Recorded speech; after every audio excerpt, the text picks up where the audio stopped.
Welcome to the September 16th edition of the Downers Grove Village Council meeting. We're glad you've joined us tonight. We apologize for not having enough seats, but I guess that's a good problem. We're glad a lot of people have decided to participate. As is our tradition, we're going to begin this meeting with the Pledge of Allegiance. Please join us. I pledge allegiance to the flag of the United States of America and to the republic for which it stands, one nation, under God, indivisible, with liberty and justice for all.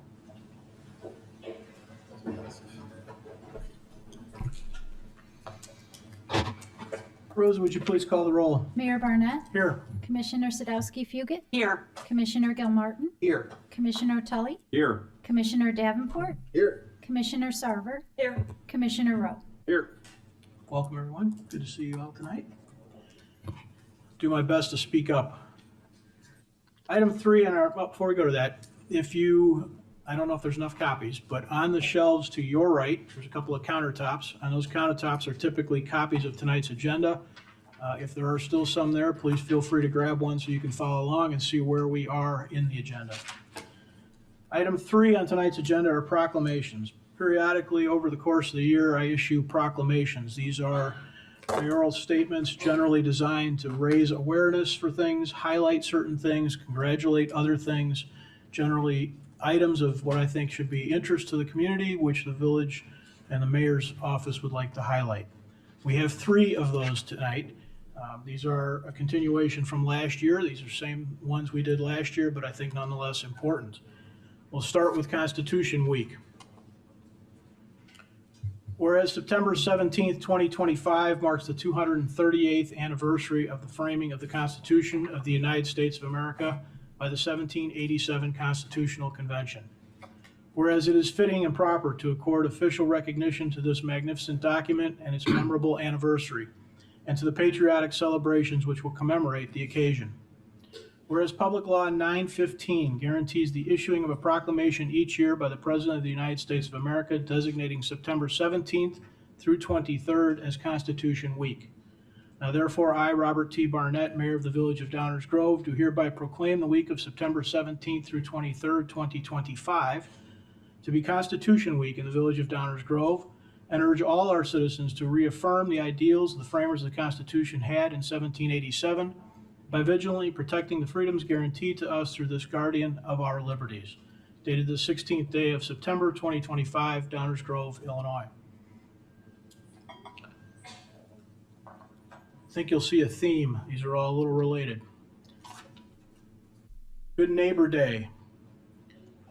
Whereas the noblest human concern is the concern for others, and that concern leads to understanding, love, and respect that builds cohesive families and communities.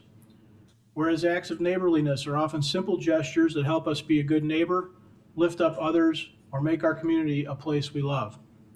Whereas these acts of kindness impact the giver, receiver, and observer in often immeasurable ways. Whereas sense of community is strengthened and expressed in our neighborhoods, where we give each other the opportunity to share and feel that we are part of a larger family. Whereas kindness and neighborliness are traits understood and appreciated across race, genders, generations, and religions. Whereas on September 22, 1978, President Jimmy Carter signed Proclamation 4601, establishing September 24, 1978 as National Good Neighbor Day.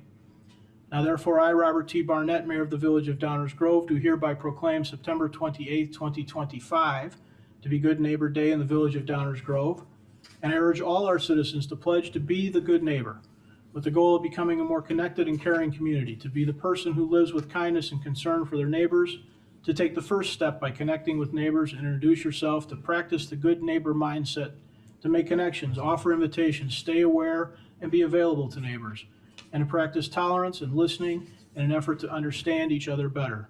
Indeed, good neighbors make great neighborhoods.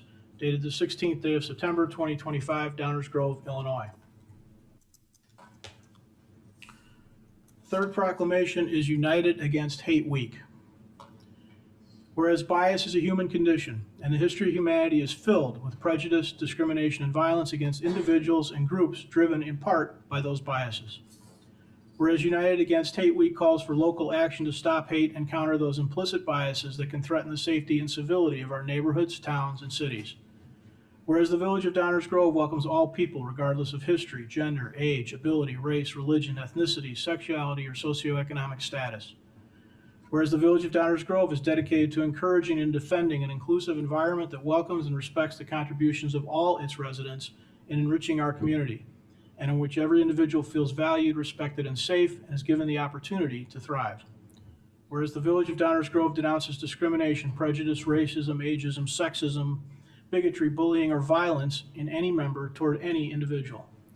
Whereas the Village of Downers Grove believes acts of discrimination, prejudice, racism, ageism, sexism, bigotry, bullying, or violence undermine the basic principles of community integrity, individual equality, and personal freedom, and they are antithetical to the values of our nation, our state, and our village.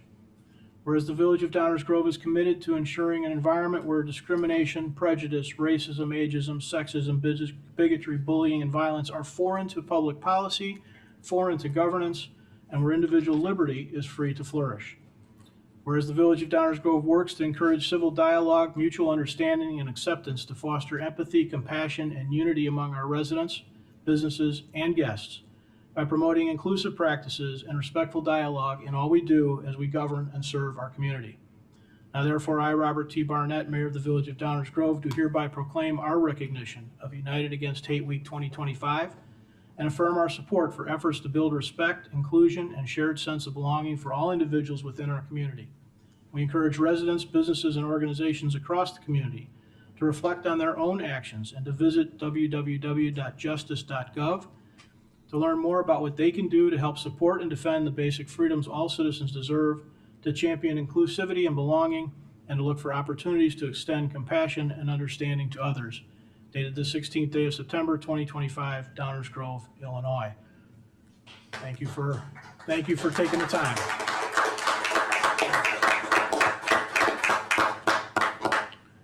Item 4 on our agenda are minutes of previous council meetings. Is there a motion? Yes, Mayor Barnett, I move to approve the minutes of the Downers Grove Village Council meeting from September 9th, 2025 as presented. Second. Any comments from the council on these? Rosa, please call the roll. Commissioner Tully, Aye. Commissioner Sadowski-Fugit, Aye. Commissioner Rowe, Aye. Commissioner Sarver, Aye. Commissioner Davenport, Aye. Commissioner Gilmartin, Aye. Mayor Barnett.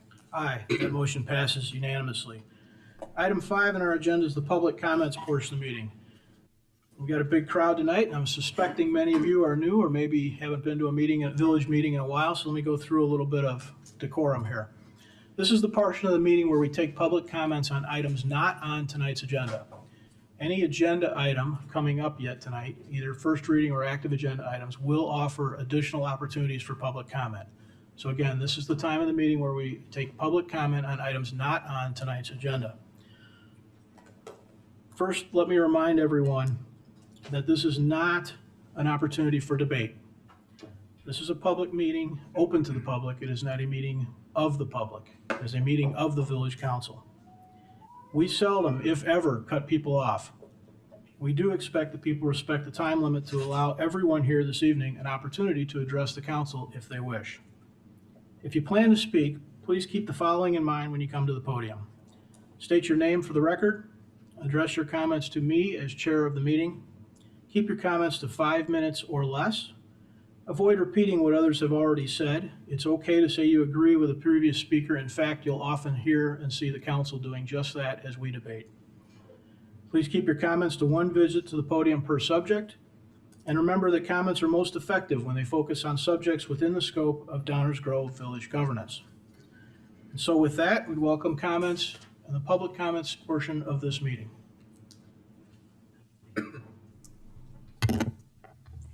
My name is Robin Tryloff, and I'm a Downers Grove resident. I'd like to thank the mayor for recognizing United Against Hate Week. This initiative was born from a growing need to confront rising intolerance and empower communities to take meaningful action. Once again, 3 local organizations, Equality Downers Grove, the You Belong campaign, and Not in Our Town Downers Grove, have joined forces to host an event this October in honor of United Against Hate Week. Our message is clear.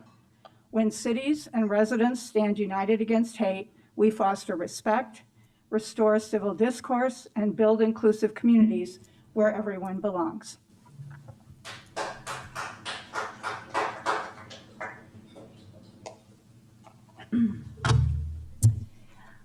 Good evening. Christine Martin, Downers Grove. I'm here tonight to express my respect and gratitude for Charlie Kirk.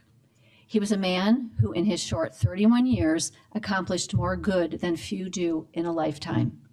I grieve for him, along with millions and millions of people here in the United States and around the world. Charlie loved Christ, and he stood for truth. He captured the youth of America by imploring them to think critically for themselves, as opposed to being taught what to think. As our country moves ever forward, I am confident his influence has spread so gloriously far and wide, it holds hope for our prosperity in coming years. I wish to use my time at the podium tonight for a moment of silence honoring the life of Charlie Kirk, for his loving wife, Erica, for his beautiful children, and his dear parents. All of those that would like to join me, please stand if you are able. Thank you.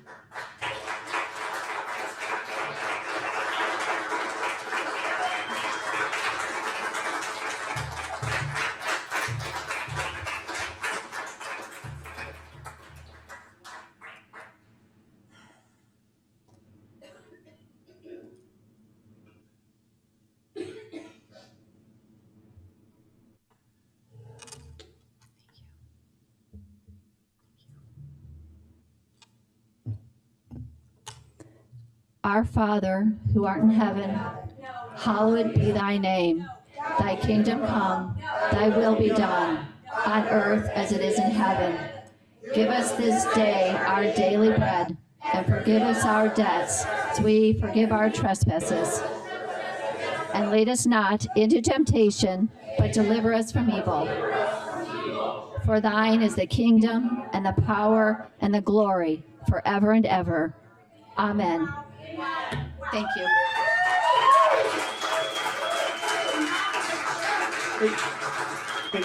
Hey, Chick.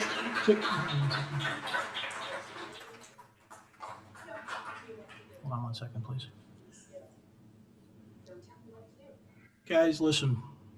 We can, okay. We have a choice. You ready? We have a choice that we all make when we come to a public meeting. And that choice is to try and participate as a community. Okay? So one of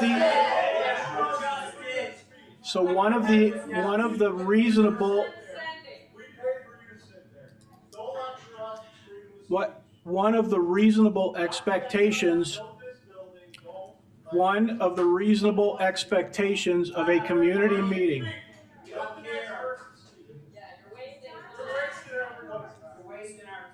You guys ready to continue, or should we just sit and look at each other? You wouldn't even look at her. Your face was down. Sit down, Ernestine. Come on, Chick, let's go. Sit down. Chick. Let's go. If you would give me a second, please.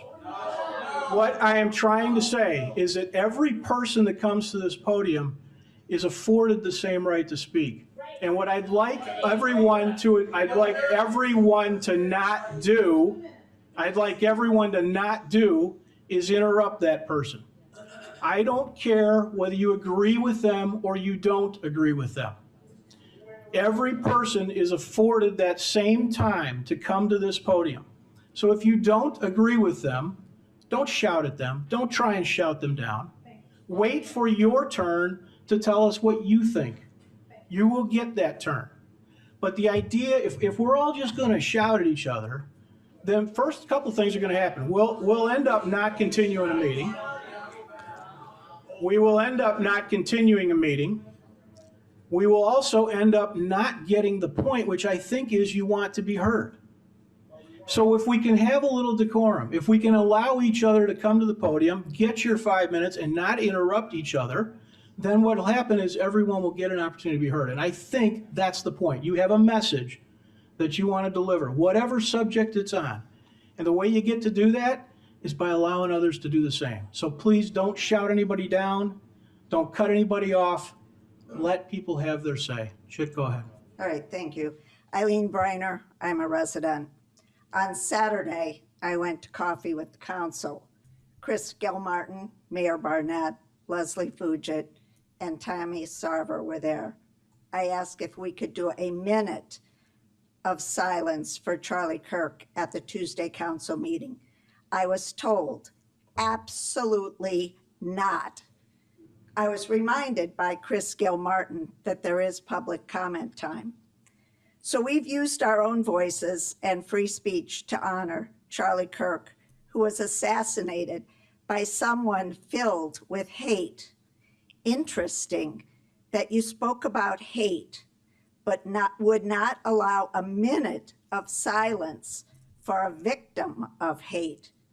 Need I say hypocrisy? Charlie's a world figure, loved and mourned by millions, and formerly an Illinoisan. You said you didn't want to draw a line between who to recognize. Then I say, recognize them all. Each meeting have a time of silent prayer for a slain victim of hate. That would be impactful. Charlie was hated for simply speaking the truth and was hated especially because young people listened. His voice cannot be silenced because we are all Charlie now. Rest in peace, Charlie. We got this.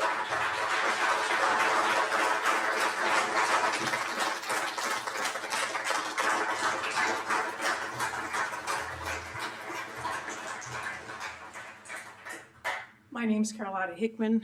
I was born and raised in Chicago, and I moved here 32 and a half years ago because I was sick of Chicago.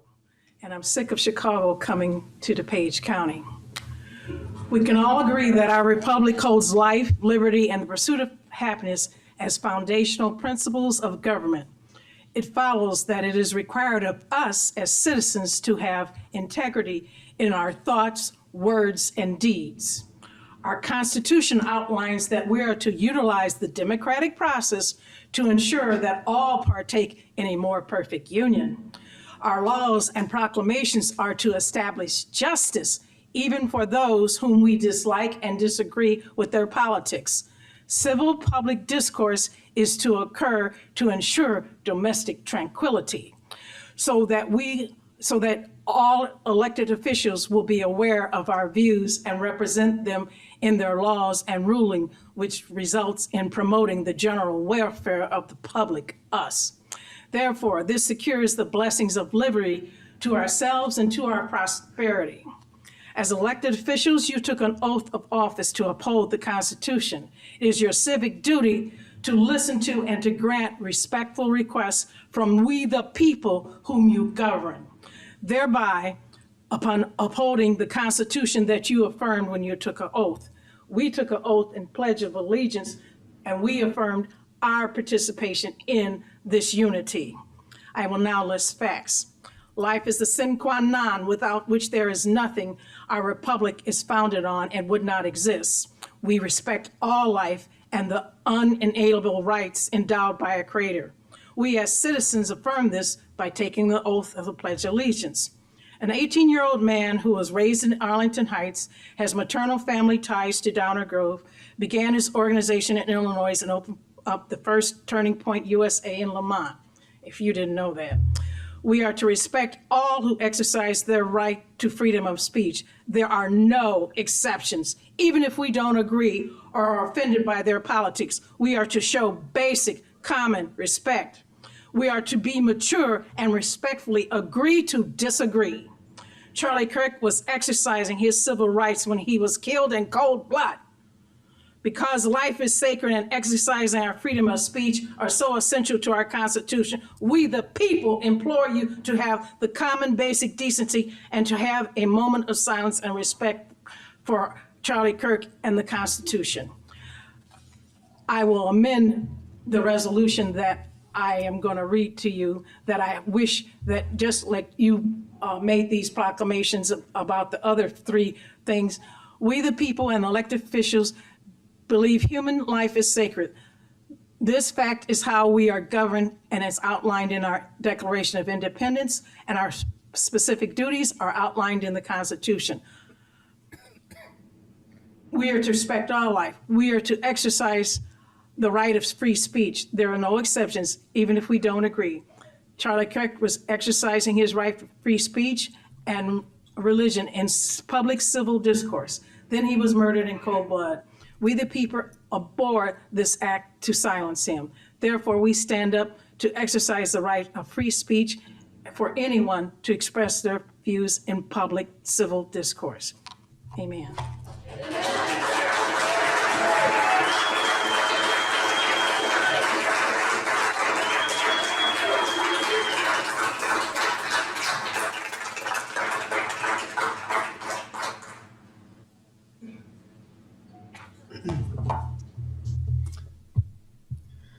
Good evening, Mayor Barnett, Council. My name is Nathan Williams. I'm a member of the Downers Grove Public Library Board of Trustees. I'm speaking in my individual capacity and not as a trustee. I live in Downers Grove, obviously. First, I'd like to say a thank you to Downers Grove Police Department. My wife was in an accident on Ogden and Main while I was in Ireland. And it wasn't her fault, importantly. A laugh on this day, this is something. And essentially a motorcycle hit her. They ran a red. She was trying to turn left. And Downers Grove Public Police Department was very warm towards her, calming, and very gracious towards her during that moment. So I appreciate that, as I was absent. Second thing I want to do is say a thank you to the members of the council. We're in a polarizing political environment, and it takes a lot of courage to serve in the capacity that you do. So I just want to honor that and thank you.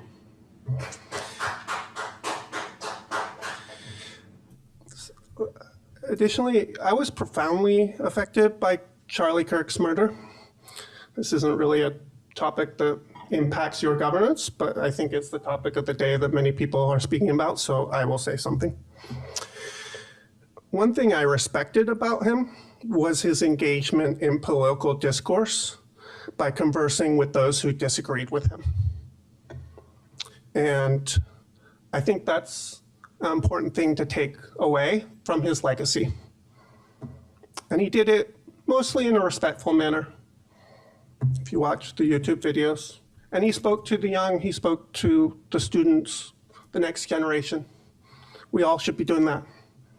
And one way to honor him, in addition to a moment of silence, is to watch the Cambridge Union debate. I thought that one in particular was very good and revealing of his character and other people's. Finally, did this in out of order because I wrote it this way, but I want to thank Commissioners Tully, who served as Chair Tully, and Commissioner Sadowski-Fugit, I said your whole name, for serving on the ad hoc committee. It was a pleasure to serve with the two of you. It shows that people with different ideas can be respectful towards one another. And we came to the final results of that report. And I probably won't stay for the whole meeting because my mom's in town, but please excuse me when I leave. But I look forward to watching online if I do leave the discussion that you have. So thank you all. Bye.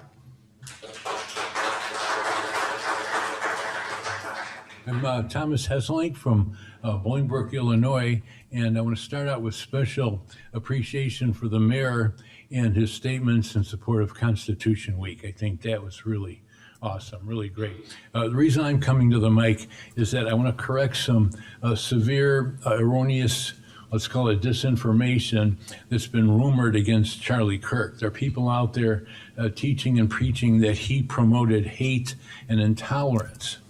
Okay, that said, I did a fact check on that, and I studied thoroughly the website Turning Point. It's tpusa.com, because I wanted a more thorough study of what all they were preaching and teaching. I was somewhat familiar with him from AM 560 radio interviews, and I get some of his literature, but I wanted to see more thoroughly what they stood for, and I came up with a list of about, I don't know, I didn't count, maybe 18 items, and anyone's welcome to a copy of this, and I won't stretch this out too much longer to read all of them, but nowhere in any way, shape, or form does anything show up even stating or implying that Turning Point or Charlie Kirk promoted hate and intolerance. That's just absolutely false, erroneous, and I want to, in my own way, try to correct the record on that. So I'm done. If anyone wants to see my list of what Turning Point really promoted, I'd be glad to give you a copy or arrange for you to have a copy. Thank you for this opportunity. Thomas, if you have a copy, if you can leave it at the end of that desk, it'll get circulated.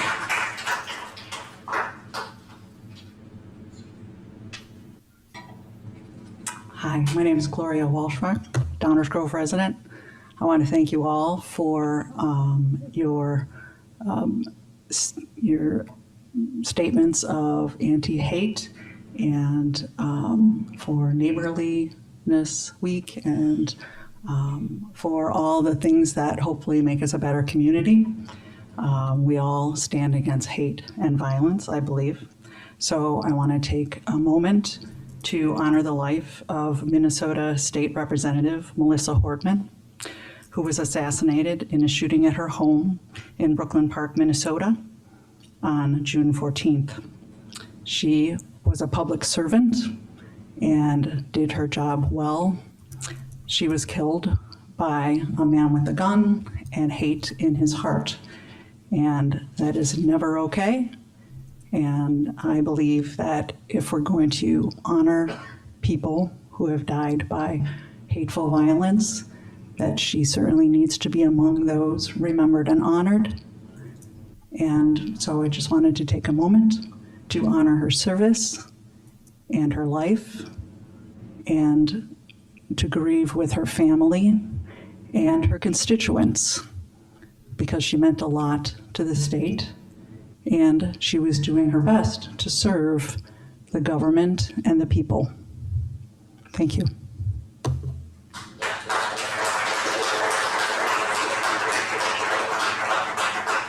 Hi, I'm Lisa Forrest. I'm from Downers Grove. I'm reading part of a statement by University professor Trevor Michael Tomish.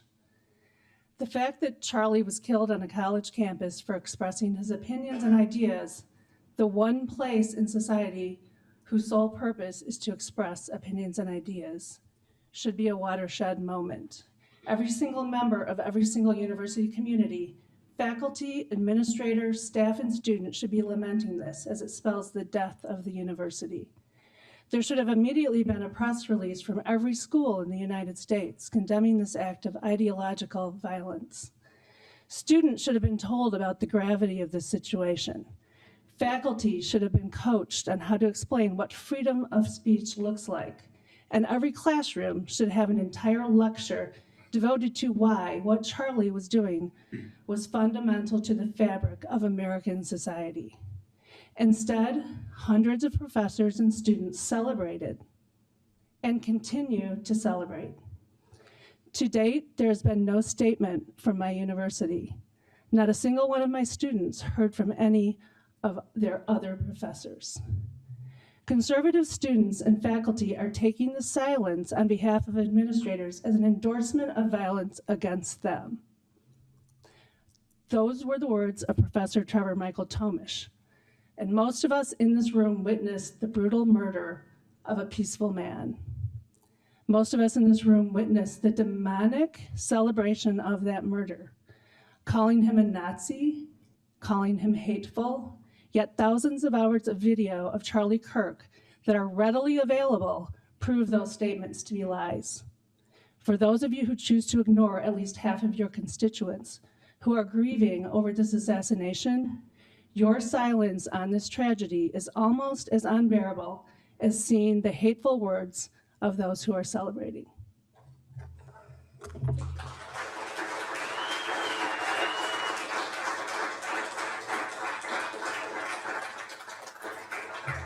Hi. Hello, my name is Cynthia D. I just came up to have a comment since I got here. This is for our Mayor, Bob Barnett. Since I arrived here this evening, there's an entire audience of your constituents here who are grieving, who are trying to make a point with this village about turning down their opportunity to voice their grievance. The entire time, these people have been coming up here. You, Mr. Barnett, have been sitting there writing. You haven't had the courtesy to once, not once, look at any of these people. You didn't look at them. You didn't engage with them. You had no eye contact. You had absolutely no interest in what they had to say. And that is supposedly the mayor of this village. You are not a representative of the constituents, and it's time for you to go.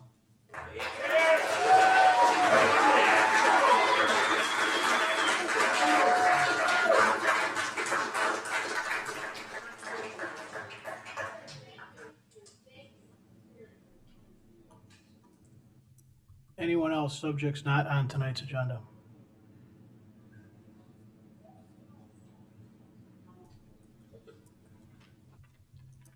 Good evening, Mayor, Council. You just proclaimed that Downers Grove is against hate. I agree, 100%. Charlie Kirk was assassinated, murdered last week, a hate crime for defending his First Amendment rights, for being a Christian. An inexcusable political hate crime and loss of a great man. Charlie Kirk is being honored from coast to coast around the world, peacefully. I repeat, peacefully. Cities are not burning. Yet the mayor and this village council will not even allow a moment of silence. You're tone deaf. You should be proclaiming a Charlie Kirk week, a Charlie Kirk month. Rather, the mayor and council are bringing a new meaning to the words virtual signaling and hypocrisy. You are all embarrassing Downers Grove as the world and cities around the United States are honoring Charlie. Shame on you. Say Charlie Kirk. Say Charlie Kirk. Say Charlie Kirk.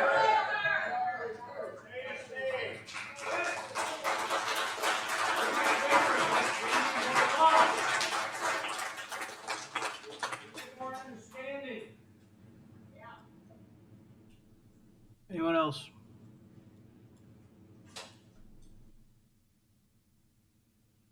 Okay. Now we're going to get a chance to say Charlie Kirk, to hear what the mayor has to say. I'm not going to apologize for taking notes about what my constituents say. I am writing as well as I can to try and keep up with exactly what people are saying. And so, yeah, you're right, I look down. If you're standing at the podium, as those who are up here know, I also look up. But I am writing because I am actually interested in being able to reflect on tonight, because I'm not interested in knee-jerk reactions. I'm not interested in thinking what I think I heard. I'm interested in reviewing notes. I did prepare a little bit for tonight, so I'll bear with me. In 2025 alone, we've witnessed a shocking amount of political violence. In April, Democratic Governor Josh Shapiro's residence was set on fire. In May, 2 Israeli staffers were murdered in Washington, D.C. In June, 13 people were injured and 1 killed as Molotov cocktails were thrown during a pro-Israel march in Colorado. In August, a police officer was killed in an attack on the CDC in Atlanta. In June, Democratic Minnesota State Representative Melissa Hortman and her husband were murdered in their home. And last week, conservative youth organizer Charlie Kirk was murdered in Utah. Going back just a little bit further brings to mind Democrat Gabrielle Giffords, Louisiana Republican Steve Scalise, the kidnapping plot against Michigan Democratic Governor Gretchen Whitmer, the attempted murder of Justice Brett Kavanaugh, the January 6th events in the Capitol, pipe bombs at the DNC, pipe bombs at the RNC. 2 attempts on the president's life in 2 years. Is that funny? Darn right it's not. What about the attacks on citizens every day across this country? Such a list should turn all of our stomachs. Violence is never a good answer. Political violence threatens the very society we expect will defend and protect us. What disturbs me most is whataboutism and near glee that some seem to want to embrace. The idea that someone murdered for expressing their opinions in the world of politics somehow got what they deserved or had it coming to them, or is a victim of their own speech, is disgusting and wrong. Victim blaming is never okay. To move forward together, we have to stand together against any violence, against anyone at any time. We also have to allow people to speak differently than us. We have to allow people to have and hold opinions that are different than ours. We have to allow speech we personally and individually find offensive. Our country, and by extension the lives we live today, depends on the marketplace of ideas where we can all contribute by laying out our ideas for others to consider. That can only survive when we respect each person and we respect that process, even if we don't agree with those opinions. I was asked recently to offer a moment of silence for Charlie Kirk. That was a fair and reasonable request. But when I suggested I might see this moment as bigger than Charlie, or worthy of these words tonight, rather than silence, a neighbor, a fellow resident, another member of this community that we all love, that we all share, that we all call home, simply wouldn't accept the difference of opinion. Why is it that if someone sees something differently, we feel compelled to attack? Why do we suggest when someone doesn't see it our way, then they somehow don't care for their community, or they don't care for their country? We question their faith, we question their moral, and we question their motives because they don't see something or react the exact same way as we think they should. Instead of angry finger pointing, righteous indignation, and the condescension of others who might react in a way other than we expect, can't we just agree that what happened is horrible and should never happen again, and then do our part to try and make that reality? But this isn't a one-off. The words we use, or sometimes don't use, are regularly pulled apart and dissected in the advance of divisive narratives. Too often we compare our own reaction to someone else's and then judge them based on our feelings which are beyond their control. That's nuts. We use the internet to effectively gossip over the fence to the whole neighborhood, often taking to social media to leverage the lack of context and human interaction that such a flat and manipulated algorithmic environment provides. Treating memes or 30-second TikToks as news, or deciding that 140 characters tells us all we want to hear or want to know, says a lot about us, and what it says is not good. Just a few minutes ago, I took a moment to encourage our community to be good neighbors, to respect the Constitution, and to banish hate from our lives. Many will nod in agreement or even thank the village for those words. But who here is going to live by them? Will we? Can Downers Grove count on all of us in this room? Or should we expect the ists, racist, Marxist, fascist, sexist? Should we expect the ists, just fill in the blank, to be tagged onto those we disagree with? Will we turn the page of the day and fall right back into the actions that feed division tomorrow morning? Your village council continues to listen, discuss, debate, and yes, and sometimes argue. We work hard to find ways to work together, and we recognize that when we cannot agree, moving on and taking up the next issue without carrying the previous one with us is not only important, it's the right thing to do. Listening and demonstrating a little humility along the way are the actions we should all expect from each other. While vigorous debate is necessary to work through disagreements, if we are sincerely interested in others, not just ourselves, we are interested and we recognize there might be something we don't already know. That vigorous debate can help us, and those who experience it are never experiencing it the exact same way. We are a function of what got us to this moment, and every person in this room has a different path there. So expecting everyone's reaction to be exactly the same is unreasonable and just doesn't make any sense. Charlie Kirk and Melissa Hortman were working within the 238-year-old premise that we, the people, can work together without violence for a more perfect union, justice, tranquility, common defense, and blessings. The inexcusable loss of life for Charlie and Melissa were caused by the abhorrent actions of a very few, and likely those few had mental issues. But nonetheless, it is impossible to dismiss the idea that their actions were informed and shaped by the times. And here's the thing, these times are times that we each, now perhaps more than ever through social media, have a hand in forming. This mayor, your village council, your village staff understand that many people are feeling frustration, anger, and fear because the things they hold dear are threatened. Know this village rejects violence and discrimination toward any person under any circumstances. Throughout your village organization, we value the life and dignity of every single person. Tonight, I'm asking every member of this community to take these 3 proclamations earlier to heart and put them to practice. Can we be the change?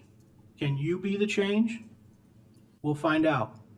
It's easy to hate the things you don't know, but hate and not knowing are as much on us as they are on those we think we don't like. In 1831, Alexis de Tocqueville spent a great deal of time studying American society. He wrote, "Americans of all ages, conditions, minds constantly unite. Not only do they have commercial and industrial associations in which we all take part, but they also have 1,000 other kinds. Religious, moral, grave, feudal, very general, very particular, immense and very small. Americans use association to give fetes, to found seminaries, to build inns, to raise churches, to distribute books, to send missionary to the Antipodes. In this time and manner, they create hospitals, prisons, and schools. Finally, if it is a question of bringing to light a truth or developing a sentiment with the support of a great example, they associate." How can people as different from one another as we are in this very room unite and associate if we don't accept those very real differences out of pure mutual respect? Let's each commit ourselves to making sure the things we say and do encourage peace and not violence, build community, not division, and respect the dignity of everyone. Like many of you, I've struggled with what to make of the world today, and I realize this was probably too long. I know that, so I'm close to wrapping it up. But take a minute before you hit send or post something and ask yourself whether you're helping or hurting the goal of spreading love and mutual respect. Does what you're about to say inform or inflame? Are you putting the best possible construction on things? Does it build up or tear down? Are you leaving space and grace for those that see it differently? Charlie and Melissa were trying to do that. Better yet, instead of typing, posting, just walk over to your neighbor with a cup of coffee and have a conversation. Not one that needs to end with a winner or a loser. Ask questions to learn, not to prove, or just start a conversation. Associate, unite, love. Doing better starts with each of us, and I'm asking us all to start now. Thank you for listening.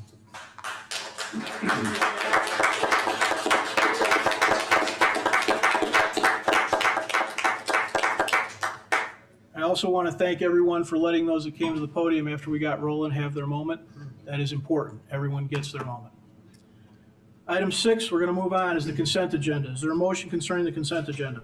Mayor Barnett, I move to approve the consent agenda as presented. Second. Rosa, please call the roll. Commissioner Tully, Aye. Commissioner Sadowski-Fugit, Aye. Commissioner Rowe, Aye. Commissioner Sarver, Aye. Commissioner Davenport, Aye. Commissioner Gilmartin, Aye. Mayor Barnett. Aye.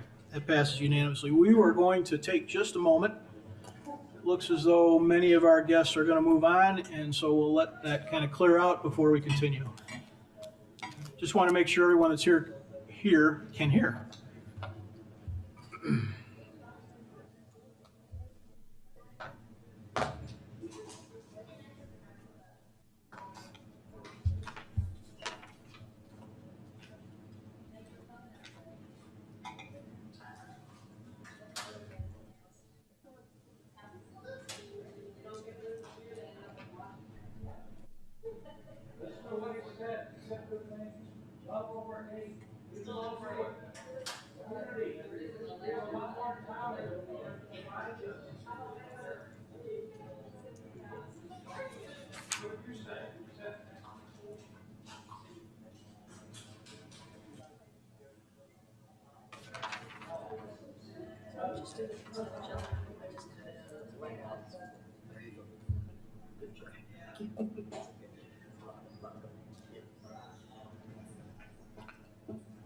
Okay, we're going to continue. The active agenda portion of our meeting, it's item 7 if you're following along. This is the portion of the meeting where we take up topics that we have taken up at least once before, sometimes multiple times before. These are items on which we do plan to take formal action this evening. Is there a motion concerning an annexation agreement? Mayor Barnett, I move to adopt a resolution approving an annexation agreement for property located at 5724 Lamond Avenue. Second. Any audience comments or questions on this item? Council comments or questions? If you're just tuning in tonight for the first time, don't take that as nobody cares. As I mentioned, these are each items we've talked through before, so by the time they get to this point, they've had quite a bit of back and forth with the council, staff, property owners, et cetera. Rose, would you please call the roll? Commissioner Tully? Aye. Commissioner Sadowski-Fugit? Aye. Commissioner Rowe? Aye. Commissioner Sarver? Aye. Commissioner Davenport? Aye. Commissioner Gilmartin? Aye. Mayor Barnett? Aye, that passes unanimously. Is there a motion concerning annexation on 39th Street? I move to adopt an ordinance annexing 139th Street to the Village of Downers Grove, Illinois, known as Talon Preserve. Second. Any audience comments or questions on this item? Council comments or questions? Chris, go ahead. Welcome to the village. Thank you. Oh, Glad to join Ditto. us. Anyone else? I'll say one. Go ahead, Rob. I Sure. do appreciate the presentation last week. I think you guys did a wonderful job detailing all of the improvements that you guys are planning to also make that I do believe are going to benefit the surrounding neighborhood. So thank you. Anyone else? Rosa, please call the roll. Commissioner Tully? Aye. Commissioner Sadowski-Fugit? Aye. Commissioner Rowe? Aye. Commissioner Sarver? Aye. Commissioner Davenport? Aye. Commissioner Gilmartin? Aye. Mayor Barnett? Aye, that passes unanimously. Is there a motion concerning the zoning ordinance? Yes, sir. I move to amend the zoning ordinance of the Village of Downers Grove, Illinois to designate the property at 139th Street as planned unit development number 72. We up to 72 already? Wow. Second. Any audience comments or questions on this item? Council comments? I wanted to add, thank Tammy. you for agreeing to plant 161 trees. Yeah, thank you. It's good to highlight. Appreciated. Yeah, there are, Little things. go ahead, sorry. No, little things matter. Well, that's a big thing. Each of these items does have links on our website with a lot more details, and as these things evolve, typically those get added to, so by the time they're at this point, there is quite a bit of information. Chris, did you have something? No, Mayor, I don't. Okay. Welcome to the village. I'm going to save how many days until Grove Fest. Rosa, please call All the right, roll. you guys. I'm out. Commissioner Tully? Aye. Commissioner Sadowski-Fugit? Aye. Commissioner Rowe? Aye. Commissioner Sarver? Aye. Commissioner Davenport? Aye. Commissioner Gilmartin? Aye. Mayor Barnett? Aye, that motion passes unanimously. Is there an ordinance concerning rezoning on 39th Street? Yeah, so running a special this week with every plan unit development, you get a free rezoning for no extra charge. So I moved to rezone the certain property located at 139th Street as presented. Second. Audience comments or questions on this item? Council comments or questions? Rosa, please call the roll. Commissioner Tully? Aye. Commissioner Sadowski-Fugit? Aye. Commissioner Rowe? Aye. Commissioner Sarver? Aye. Commissioner Davenport, Aye. Commissioner Gilmartin, Aye. Mayor Burnett. Aye, that too passes unanimously. Is there a motion concerning a plat of subdivision? You know there is. I move to approve a plat of subdivision for 139th Street, now known as Planned Unit Development Number 72. Second. Audience questions? Council questions? Good luck with the development. Nice addition. Rosa, please call the roll. Commissioner Tully, Aye. Commissioner Sadowski Fugit, Aye. Commissioner Rowe, Aye. Commissioner Sarver, Aye. Commissioner Davenport, Aye. Commissioner Gilmartin, Aye. Mayor Burnett. Aye, that too passes unanimously. Is there a motion concerning a subdivision agreement? Yes, Mayor. Wait, there's more. I move to approve a subdivision improvement agreement with MI Homes of Chicago, LLC, as presented. Second. Last round on this item. Anyone got any questions from the audience or comments? Please come on up to the microphone. Let us know.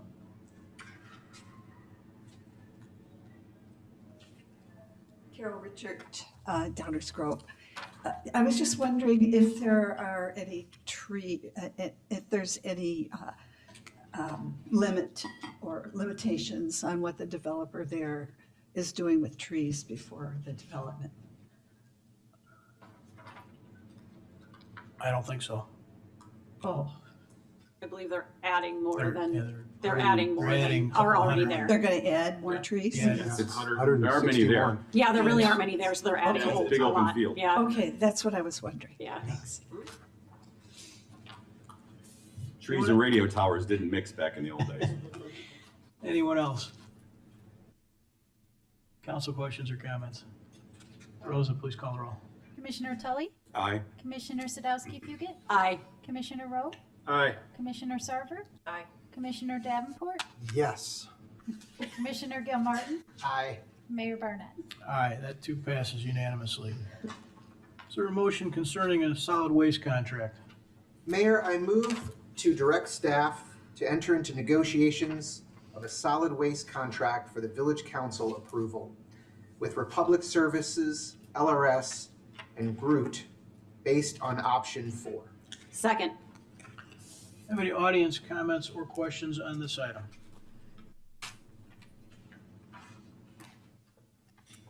Good evening.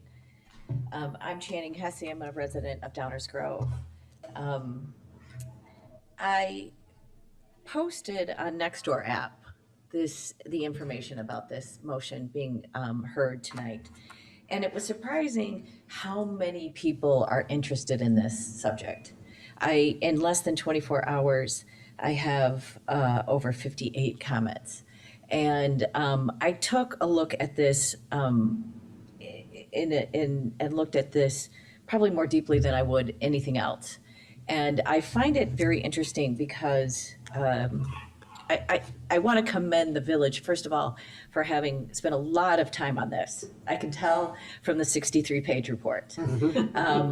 And I can't say that I've read every word of it, but I have pieced out pieces of this, and then I have promised the people that did post on Nextdoor app there was a lot of attention, and there was a lot of here's where you can actually put in a comment. So I do think that people and residents have put in comments online. So I encourage the village to take a look at those. I don't know what they are, but someone did post the form. There was someone, probably the last person that commented, said, I can't be at the meeting tonight. I missed the cutoff for submitting a comment. Could you please advocate to continue single sticker pickup? I compost and recycle as much as possible, usually only use 2 stickers a month, which is about $8 a month. So I felt the need for someone to come up here. I did start the post, and I think it's important. I thought this chart that you did on page 19 of 63 was extremely helpful. And I then had to look, well, what is options 1 through 4? And I noticed what's very interesting is that option 1 is the only option that gives residents both the ability to rent the cart, but also use privately owned containers and use the stickers. If I'm wrong about that, please correct me. But That's what it looked like. Option 1 was the only option that allowed for that. When I saw then and looked at the color coding for option 1, the only one that was green was Republic, which is who we have now currently. The LRS, which is Lakeshore, the staff did not recommend. It's noted as red. Groot and Waste Management didn't even submit an option for option 1, didn't even submit a bid for that option. So we are left with Republic, that's in green, and SBC, that's in yellow. It does say that staff identified concerns related to the transition process for SBC in yellow. Given I know it's a limited last minute post, but what I have learned is that people really want this option.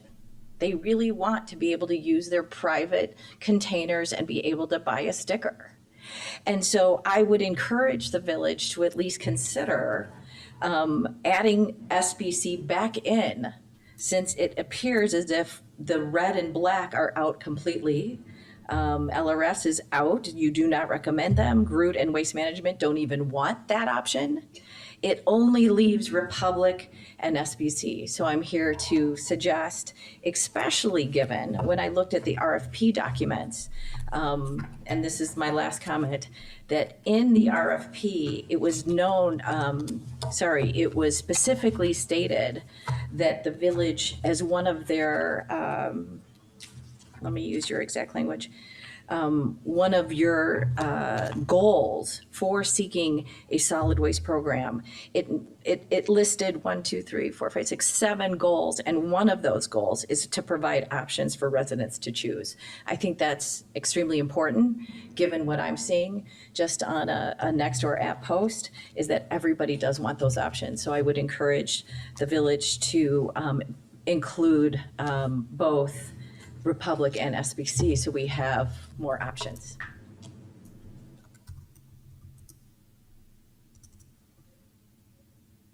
Others?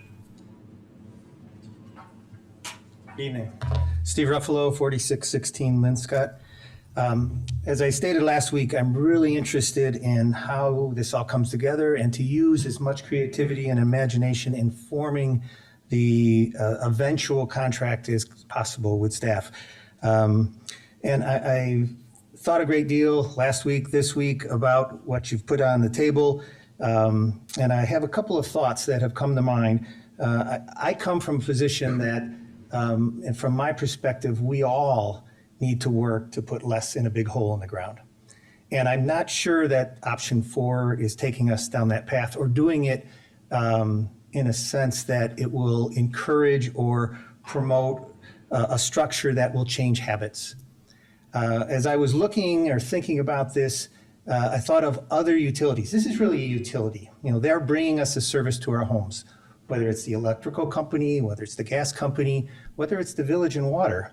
There's a base charge that we all pay, regardless of how much water I use, regardless of how much electricity I use, regardless of how much gas I choose to use. Perhaps we want to structure this where there's a base charge, so we don't have to worry about somebody subsidizing another in that sense. If there was just a base cost of, that's what's there, and then everything is kind of a la carte from there. A 35-gallon toter, a 65-gallon toter, a 95-gallon toter, whether I want to have yard waste or not. There's still over a third of this community that is truly on the pay-as-you-throw program. Whether they're subsidizing or they're being subsidized by the others, there's a third of our community that still is using the stickers. And I don't think option 4 is really at all considering those folks very well. I'm not a sticker person, but I might be, because my wife and I only generate less than half of our toter is full each week. And we're in the 35. So I could easily not be putting out something on a weekly basis. And I know I'm not the only one in that boat. So, if it was the kitchen scrap, that's an a la carte item that I would add to my base charge. It's just a thought, because as I listened last week, we talked about service that vendors could provide. That was one of our considerations. What the ESP says, what the ECC had told us to consider, and then certainly price. And right now, per cost per unit, if I have a 95-gallon toter, it is far less than, it's 50% less than per unit cost for a 35-gallon toter. That doesn't seem to change minds, that it's a goal to reduce waste, which is your stated goal, that to reduce waste collection in the village of Downers Grove by diverting waste through providing recycling and composting efforts. Thank you.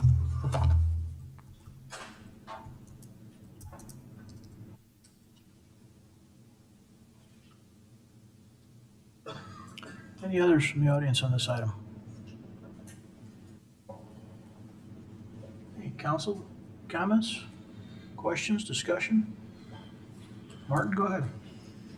Thank you. First of all, really appreciate all the different options that we've received and different ideas and flexibility. We haven't gone out for a new solid waste contract in over 15 years. So this is a really good thing to stop and look around and not only understand what we as a village have done historically, but also do we as a village want to do going forward? What are the options that are out there? Obviously, cost is important. So this is a great conversation, and I just want to first of all say we're not voting on a contract with anybody tonight. What the motion was to direct staff to negotiate with certain parties, primarily with respect to a particular option, and that was option 4. As option 4 would indicate, there are 4 options. Option 1 is the only one that maintains the current system that the community is familiar with, which is you can have carts if you want, or you can have stickers if you want. In the years that I've been in Downers Grove, I've done both. There are pros and cons to both. Yeah, the choice is, I think, what many people have liked, the ability to kind of adjust what they want to do. Again, my family chooses to have the carts because it's convenient. Other people prefer the stickers because it's convenient for them. It's great to have options. We have lots of options with lots of different providers, so that is all very good. As I think I said last week, continue to prefer option 1, and the reason is this. So we have 2 pieces here. There's the option, and then there's who's the options with. So I'm just going to talk about the option for a second here. Primarily because there are so many people in the community that still vote for this in the sense that they still participate in it. So if you want to know what does the community think about the sticker program, all you have to do is look how many people are actually buying stickers. That tells you that there's a good segment, I think it's actually more than a third of the community that still actively uses stickers. We've gotten some input from the community on this. I hope to get more input from the community on this. I think we all do. And there are certainly people who have said they'd like to maintain the sticker program. The other part of option 1 that I continue to favor is that it, to me, is more aligned with our environmental sustainability program and the recommendations from the Environmental Concerns Commission in support of a pay-as-you-throw program. There are pros and cons to the cart. There are pros and cons to the stickers. We could sit here all night long and talk about, and they probably differ for different people in different parts of the town. You can make an argument that one subsidizes the other, this one subsidizes that. Frankly, I'm intrigued by the idea of the base and maybe just addressing the subsidizing and still allowing people to have the choice. So I did not make this motion because I still continue to favor option 1. I think we've got some good providers that could do that, that we're negotiating with. That being said, I know it's been over 15 years since we last did this, and I forget when we did it before then, but in every single time we've gone out, it is very clear to me, whether it be at the pricing or the way the proposals are put together, the service providers would like to get away from the stickers. That's very clear, and I've seen it before where the providers will actually give you a bid that will suggest, yeah, why don't we go to the carts? Because the carts are easier and more convenient and more efficient as a service provider for a number of different reasons. So we have to balance that with what does the community want? Because if maintaining option 1 is more expensive, then you're paying for that choice, you're paying for that option. What I'm not clear about is that the community quite understands that. I think we all understand we want to have the flexibility to say, well, if I'm not going to put trash out, then I only use a sticker, but if it's going to cost other people more money, I think we kind of got to get our heads wrapped around that. But I still think that we ought to not be discarding option 1. I would prefer if there was a way to do 1 and 4. I think public education is going to be really important because I tend to think the community is like starting to get an inkling, the idea that we might be looking towards getting rid of stickers altogether. And I think we're going to get more input from the community when they realize that might be a thing. So it's going to take some education. And I think part of that education is going to be if there really is a cost benefit to it. And we need to explain that so people understand that, oh, wait a minute, I like stickers, but I don't like stickers that much. I don't think we're there yet because we've had a lot of information and it is quite it's quite an undertaking to manage it all and put it in one place to readily understand it. Kudos to staff for putting it in such easily understood color-coded charts that I think we can weigh things. So I have no issue with the providers that were mentioned in that motion. One of those providers does provide option 1, but I will probably not vote in favor of it because I still tend to favor option 1. That being said, and someone will give me a look askance here in a minute. I'm not sure that if we go forward with negotiating with these vendors with option 4, that means that option 1 is completely out of the picture. Somebody will throw something at me, I'm sure. Maybe not a sticker, probably a 95-gallon cart. But I just wanted to kind of explain that because I've thought real seriously about the carts only 15 years ago or 17 years ago. We looked at it and ultimately went back to the community that likes the choice, pay as you throw, and that's where we've been for the last 17 years. I think there are solid arguments for going all cart. There's many of them. I think there's also arguments that if the community would prefer to maintain the sticker option, they should be given the opportunity to do that, but understanding what the consequences are, both to them financially and perhaps to what that might mean for efficiencies, having trucks coming up and down the street, whether you put a sticker out or not. I really like that base idea. More to come on that. So I've been talking quite a bit, but I've also been thinking about it quite a bit, and my views have kind of been evolving over time. So I just wanted to sort of think out loud and share that with my colleagues. Thank you, Mayor. Thank you. Anyone else? Leslie, go ahead. Yep.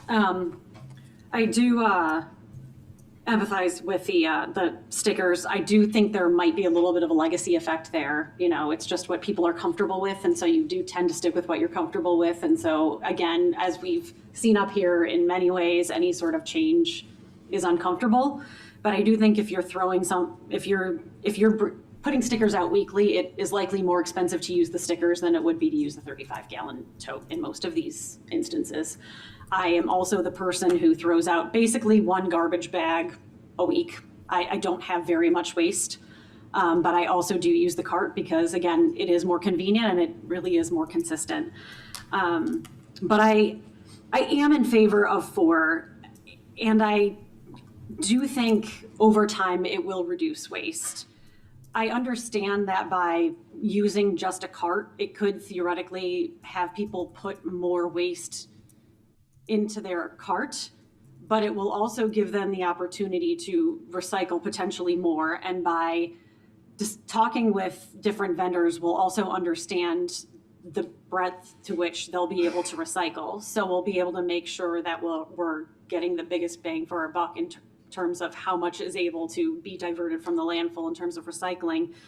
And it'll give people the opportunity who may not even consider composting or yard waste a much easier option and an opt-in to do so, who, again, may not have considered it in the first place. So as we've heard from a couple of the vendors, you know, as time has gone on, more and more people have started to opt in. It's gone from 1/3 to 1/2. And people are starting to talk to neighbors and realize that there's a benefit to that. And so all of that potential food waste, yard waste, is now not going into the landfill, and it's going into now the composting bin. So I do think there's a benefit to having all of the options, because I think over time that's going to end up diverting more waste. And so that is why I am in favor of option 4. It may seem right off the bat like it won't, but I think over even that 3-year period, we will likely see a reduction in the amount of waste that is ending up in the landfill for the village. So I am in favor of the motion, obviously, I seconded it, and that was my rationale. So that was all I have to say. Thank you, Mayor. Anyone else? Chris, go ahead. Thanks, Mayor. First, I did want to thank all the companies that did participate. I happen to run a service business myself, and I appreciate all the time and effort that was put into the responses. Having your company evaluated in public like this is not easy, and I can tell by the passion of each of you that you take a lot of pride in your work, and we do appreciate that. I've read all the emails that have been sent and obviously taken in all the information, including the comments from the podium. I view this as our role here as the council is really to evaluate on what we think is best for the village. I don't know that there's going to be a perfect solution. Martin makes some great points about stickers, and so that's probably for me and maybe some others where I've struggled the most, because I am a bit concerned that is a program that people enjoy. However, I think there are trade-offs, and I think there are some there are options within the option 4 that are appealing to me. One of the things that we've talked about is cost, and I've looked hard at the cost and the impact. And so based on the proposals as they stand today, when our current provider proposed what the current program would look like moving forward, that it came with a price increase. And so we have to assume that's sort of the baseline of what option 1 is now. Now, I think the other participants have put some opportunity for that being revised. But when I look at that number just for cart alone, even the lowest cart, we have options that come from, so that's Republic. We have options that come from Groot that are much more cost effective. The bottom line is that Republic's option 1 is actually more expensive now than Groot's option 4, which is all of the bells and whistles. And so for me, that's why I think option 4 is the best option for us. I'm interested in these 3 providers to go back and see how they can make it worth our while and candidly win our business. But to me, I think it's important to note when we do look at the numbers, the actual cost of option 4 from both LRS and now Groot are far lower than what we would see from Republic. So I think the bottom, again, I feel like it's important for us to understand how the numbers play out. So for me, I think this is a great opportunity for these 3 vendors to take another look at what they will offer. I feel like we've spoken loud and clear on meeting our environmental responsibilities as it comes to organics and yard waste. I look at, Mike and I had a little conversation via text today. I look at yard waste a little differently. I understand the desire for people to spread their mulch and mulch up their grass on their lawn, and that this doesn't stop anybody from doing that. To me, it feels like I know based on the proposals we got that those clippings are going to go somewhere to good use too. And really the organic stuff was the eye opener for me. 25% reduction in waste. I mean, food is a large part of what we throw away. If we can divert 25% of our garbage, to me, that's worth an extra $1 or $2 on the carts. Lastly, I just also want to remind everyone that the Groot response, most recently we received a letter which sort of sharpened their pencil. It provided a 20% discount on all carts, someone correct me if I'm wrong, for seniors, which was something that I think we as a council also agreed was important to us. And I think LRS also came back and said their 35-gallon would be available for everyone, where previously it was just the seniors. So I think we're moving in the right direction. I'd love to see these 3 help us move even further and be able to provide far more value from my perspective at a relatively similar cost.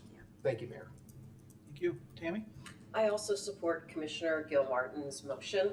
I think that this idea checks off the boxes of meeting the goals of our environmental sustainability plan, and it's definitely trending toward meeting our goals of pricing this reasonable for our citizens. And I really love what he said about no solution is going to be perfect, and we all know that. It's just some things hit closer to home when you're used to a certain way. But I think this is something that with proper, as you said, community engagement and education and cooperation, we can move forward to doing the best we can to deal with what's frankly a crisis throughout the world of waste disposal. So thank you for putting that forward. Thank you. Rob, go ahead. So to tag on to what Martin was saying, I would be willing to listen to the first bid too for stickers, but it's obvious that everyone's wanting to go away from the stickers for all the reasons that Martin read off. We read in the bids. One big one that stuck out to me that I didn't even think about until I started reading was safety. Is one of the big points why all these companies want to go away from stickers is safety concerns over their drivers, which is something I think is can't believe I didn't think of until I read it in the memo. But every time somebody's getting out from one of these stickers, they're getting out of their truck, going around the truck, walking in traffic. It makes sense that these companies do want to steer away from these stickers and go to the all carts where their drivers don't have to get out. So I mean, I do understand where they're coming from, which also equals a cost savings overall. And these charts are absolutely incredible. The one though that kind of stuck out to me was the spread here on page 9. Was it page 19? Sorry. Nope. 24. Can't read my own handwriting. I'm sorry. Where the village analyzed the percentage change between all the low volume, high volume, and one of the interesting things, and something I'm going to ask and stress is, part of what we're doing here is we're looking at incentivizing less waste, right? Like that's really one of our big goals with this contract. And we're seeing a significant cost savings with the option 2, the option 4, specifically for the largest volume carts. And something I'd like to see us also negotiate, and I've heard this comment also earlier, and it was something that has stuck with me, is I would like to see a larger spread between the small carts and the large carts in this process, because I think that's going to incentivize less garbage. The bids I'm looking at, there's not a huge spread. There's barely a spread, in my opinion, between a large cart and a small cart. And if our goal here is to incentivize our residents to minimize their waste, that's a perfect place to do it with the pocketbook. So that is one thing I'd like to see when we go back to these, but I am in support of tonight's motion. Thank you. Mike, go ahead. Yeah, excellent all. We had a lot of information here, and I was almost feeling a little overwhelmed by it all, honestly. Just so many nuances, so many different ways to look at it, so many different options. How do you choose? And hard to figure out what, from a value standpoint, who's giving the best option. So I love the fact that we're talking about negotiating with these 3 providers. On the sticker subject, Mr. Ruffalo's comment really captured. I've been sharing with other sticker users, because I've been a sticker user forever. I've never not been a sticker user. So, and I'm not looking to greatly increase my cost for waste hauling. But what's been going on is, even if you're putting out 1 can a week, there's still that base cost to that. You're getting that service every week, whether you take advantage of it or not. there's a cost to that service being there and being available to you.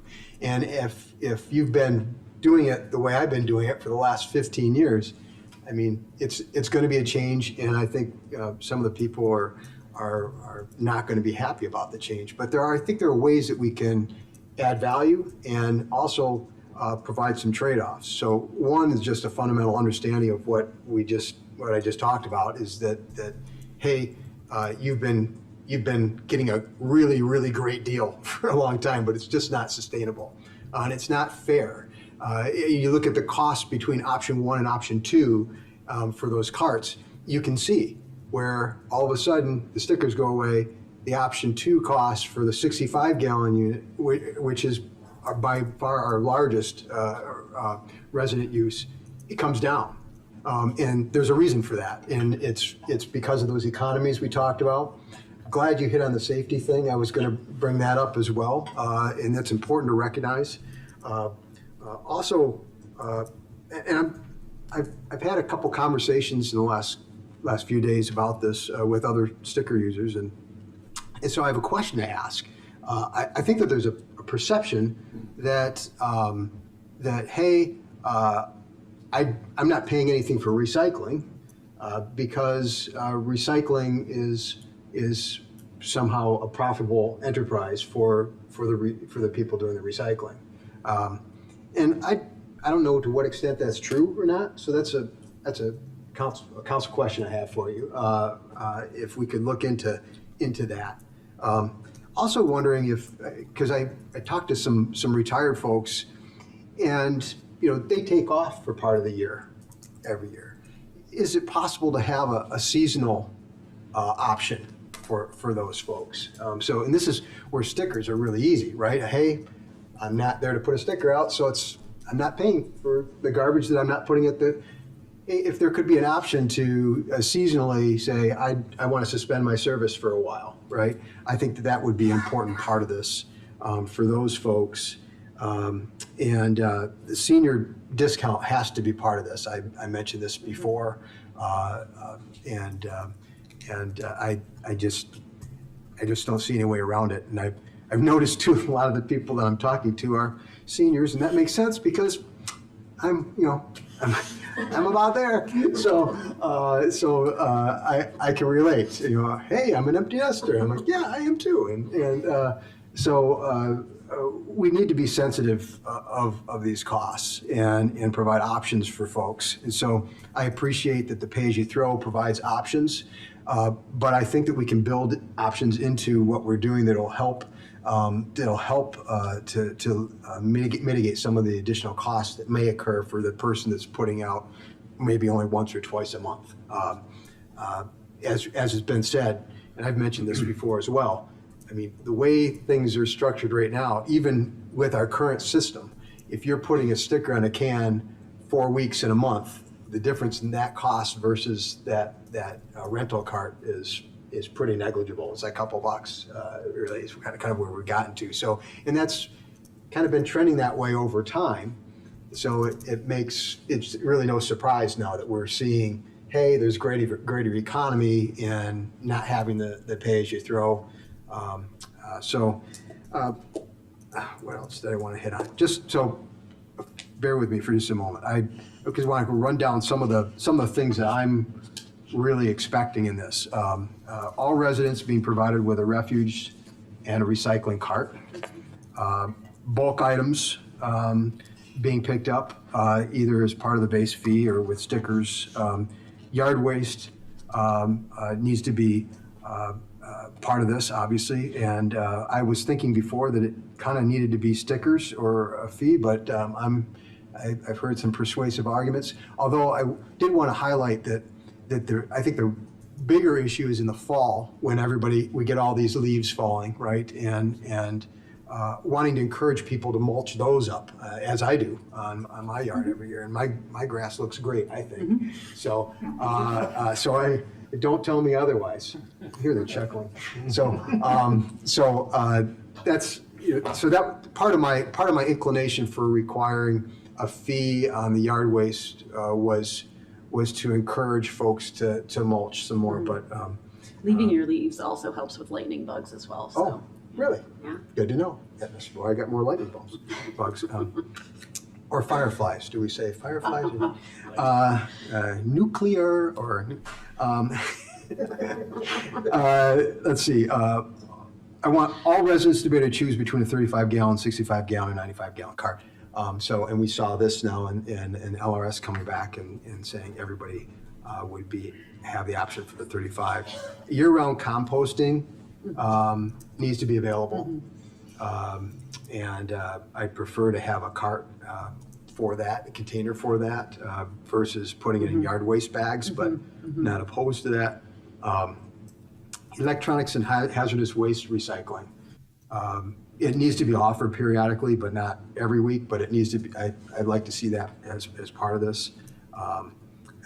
Nobody's mentioned Amnesty Day. And quite honestly, this is something that's been going away, and I think it's gone. And I know some people are going to be not happy to hear that.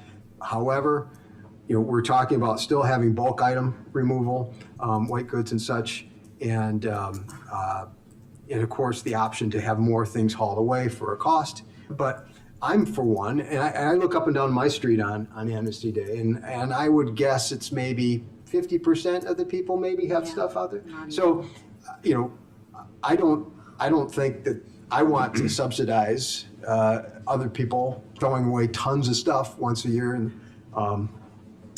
I don't think it's in line with our ESP, which we've recently adopted and spent an awful lot of time on, and it's not in line with our ECC recommendations either.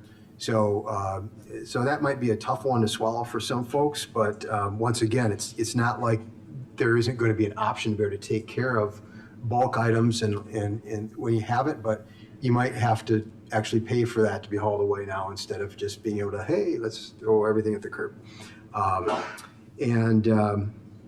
Let's see. December 1st contract signing, important, and that we get there. And I'm really pleased with the conversation tonight, because when we left last time, I felt like, and myself included, that I hadn't been articulate enough about what it is I'm looking for in this contract, and I apologize to staff as well for not doing that sooner.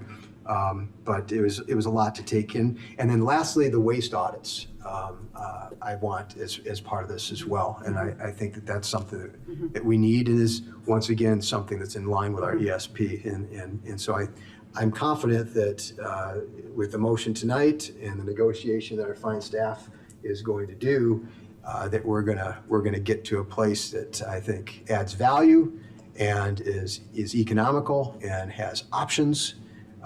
And so I'm looking forward to supporting the motion. Thank you. Thank you, Mike. Anyone else? I want to tag on one more thing that I forgot about. The Amnesty Day was something that we were discussing a lot, and quite frankly, I don't think with all these bids, everybody consistently had bulk items, white goods. I think just what you said, Mike, I don't see the point of Amnesty Day anymore, with the ability for, in each of these bids, to leave bulk items out now. Yep. So people have the ability to do that without the Amnesty Day. So honestly, I don't see the point of negotiating the Amnesty Day, and if we have these in here. However, I would like to get more information about the household recycling items. Maybe that there's something we can negotiate there, village pickup, something along those lines to go with this instead. Electronics and hazardous waste. Hazardous waste, thank you. Yeah.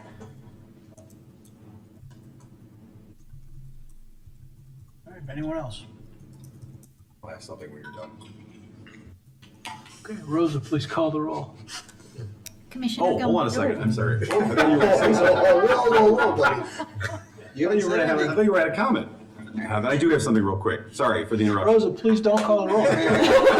Good work, Martin wants to talk. Just real quickly, while I indicated that I'm going to support option 1 and option 4, I do not read anything into that other than I'm confident we are going to end up at the end of this road with a great package of quality services at good value. Let me just say that. I'm not suggesting that this is somehow irresponsible. in any way, shape, or form. So thank you. You're welcome. Rosa, now please call the roll. Commissioner Gilmartin, Aye. Commissioner Sadowski-Fugit, Aye. Commissioner Rowe, Aye. Commissioner Sarver, Aye. Commissioner Davenport, Aye. Commissioner Tully, Nay. Mayor Barnett. Aye, that motion passes 6-1.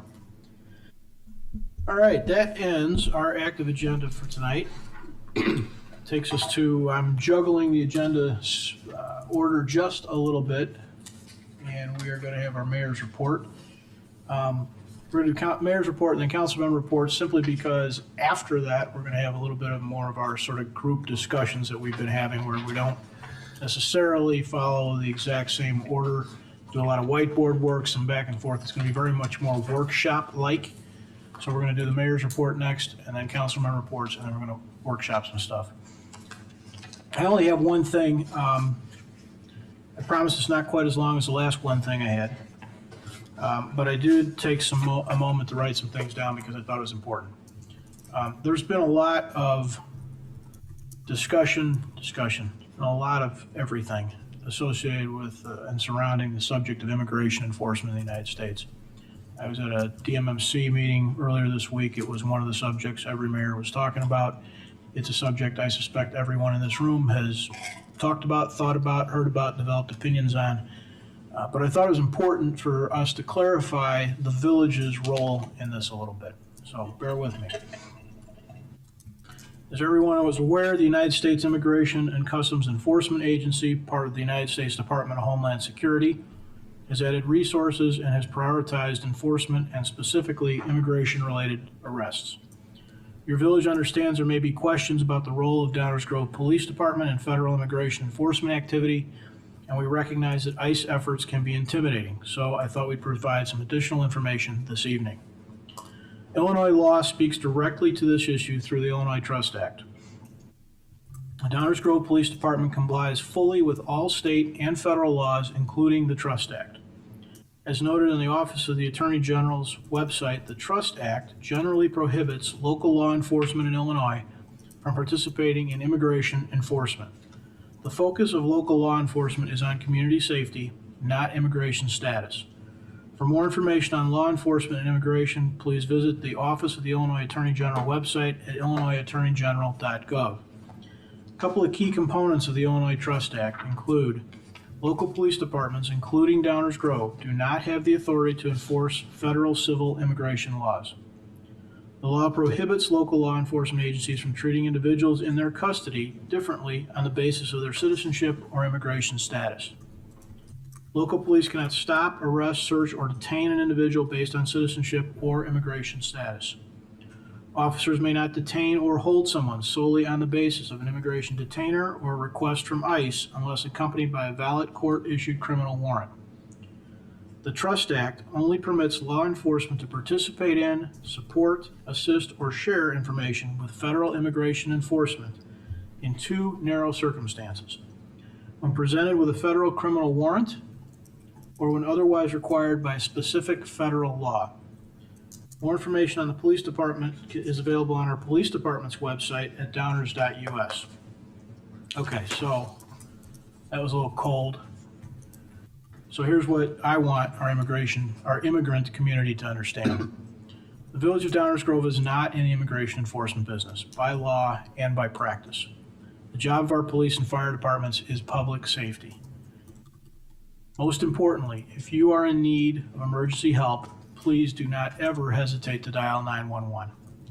The Downers Grove Police Department and the Downers Grove Fire Department are committed to serving and protecting every member of our community and are here to respond to everyone in need. The safety of our residents, guests, and visitors, those that live, work, and play in our community, is what these dedicated public service servants wake each day to do. And they do it exceptionally well. Throughout our organization, we value the life of every person, not most, not some, every person. All who live in, work in, and visit our community will be treated with dignity and respect at all times by this village government. All village departments, including our public safety teams, are committed to upholding the civil rights of all people. Again, not some people, all people. Our dedicated police and firefighter EMTs are committed to protecting lives and property of all. Officers are equipped with training in areas of de-escalation, cultural competency, unlawful and improper bias. In fact, within this organization, we have the ability to connect in multiple languages, including English, Spanish, Mandarin, Polish, and Russian. And all our officers have unique apps which will help them interpret in emergency situations when one of those languages will not suffice. We believe in procedural justice, fairness, transparency, and impartiality in all circumstances, and I want to assure everyone that immigration status will never impact the quality of service we provide. I also want to say something to our community at large. There are precious few of us alive today in the United States whose families are not from somewhere. And while it's easy to say immigrants today should follow the law, the world of immigration process and status is complex. And all should know that our village is not in the immigration business. If you know of anyone that's afraid or reluctant to contact their village for help, help them. Call with them. Go with them. Again, please never be afraid to call on your village for help. You've heard me talk about loving each other. In fact, you heard some of that a little earlier this evening, and so that's what I'm calling on us each to do. Love each other and love Downers Grove. With that, we'll move on to council member reports. It's an opportunity for council members to report out on goings on in our community, other activities they think the public should be aware of, or groups that they want to highlight. So we'll start to my left. Tammy, you have anything this evening? Nothing this evening, Mayor. Chris? Nothing but just gratitude, Mayor. I really appreciate all of your words tonight. Just very well said, and appreciate the representation. Thank you, Mayor. Thank you. Martin? Likewise, Mayor. And some of you just said particularly resonated with me because less than a week ago, I spent several hours on Ellis Island learning a great deal. It's someplace that I always wanted to go. I finally got a chance to go there, and I could go on and on and on about the history of immigration in our country and some of the fascinating things I learned, some of which I knew, some of which I didn't. But it's a terrific experience. I would recommend it for anyone. The main thing is I learned that it wasn't the first place. There was a fort that was actually on they're both an island, but on Manhattan, and it was the original source, and it was Ellis Island was later. So it's highly likely that some of the early immigrants actually came through a different point in time. But anyway, enough of the history lesson. The only other thing I will add, although are we addressing the ad hoc report during this? After this. We're going to do this sort of at the end of this All right, round. then I will just say this because otherwise Chris is going to. There are, just a reminder that there are only 280 days left until Rotary Grove Fest. Thank you, Mayor. Thank you, Martin. Mike?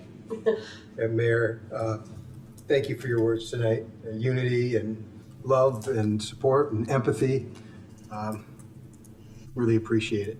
And you spoke well for us, for the village, and I hope people listened. Thank you.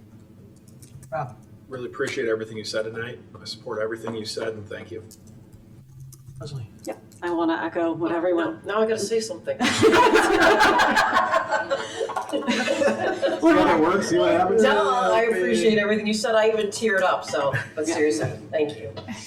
No, but I do want to echo, yes, I appreciate everything that you had said, and I'm sure that everyone, has seen us go back and forth up here, but completely agree with everything that you had said, that we always move on. We're professional, and, we move on to the next thing because we genuinely care about the village and do care about and respect one another, even when we have disagreements up here. So I really do appreciate everything that you said up here. I also have one more thing. Recycling extravaganza. Greener Grove is sponsoring it. It is Saturday, October 4th. It is at the Belmont train station. Right. So you can follow the signs and enter through the commuter parking lot H from Chase Avenue. Most items are free of charge, but there are a few things that you'll have to pay for, and a couple things you'll need to pay in advance for. So if you have electronics, please note that there's a link to pay in advance, and then you can bring your receipt in advance. Spray paint, oil-based paint, and latex paint has a small fee, but they're accepting furniture, clothing and textiles, personal documents for shredding, medical equipment, soccer gear, eyeglasses, sunglasses, hearing aids, books, keys, crayons, Christmas lights, even prescription medications, EpiPens, syringes. So Sorry, when is this? it's everything. So it is, again, Yeah. the recycling extravaganza on Saturday, October 4th from 9 a.m. to 12 p.m. at the Belmont train station. So. No stickers required. That's it. And no questions asked. Or cards. And it is listed on the Village of Downers Grove website. You can see a link to it there. Thanks for highlighting. Anything else for the moment? Nope.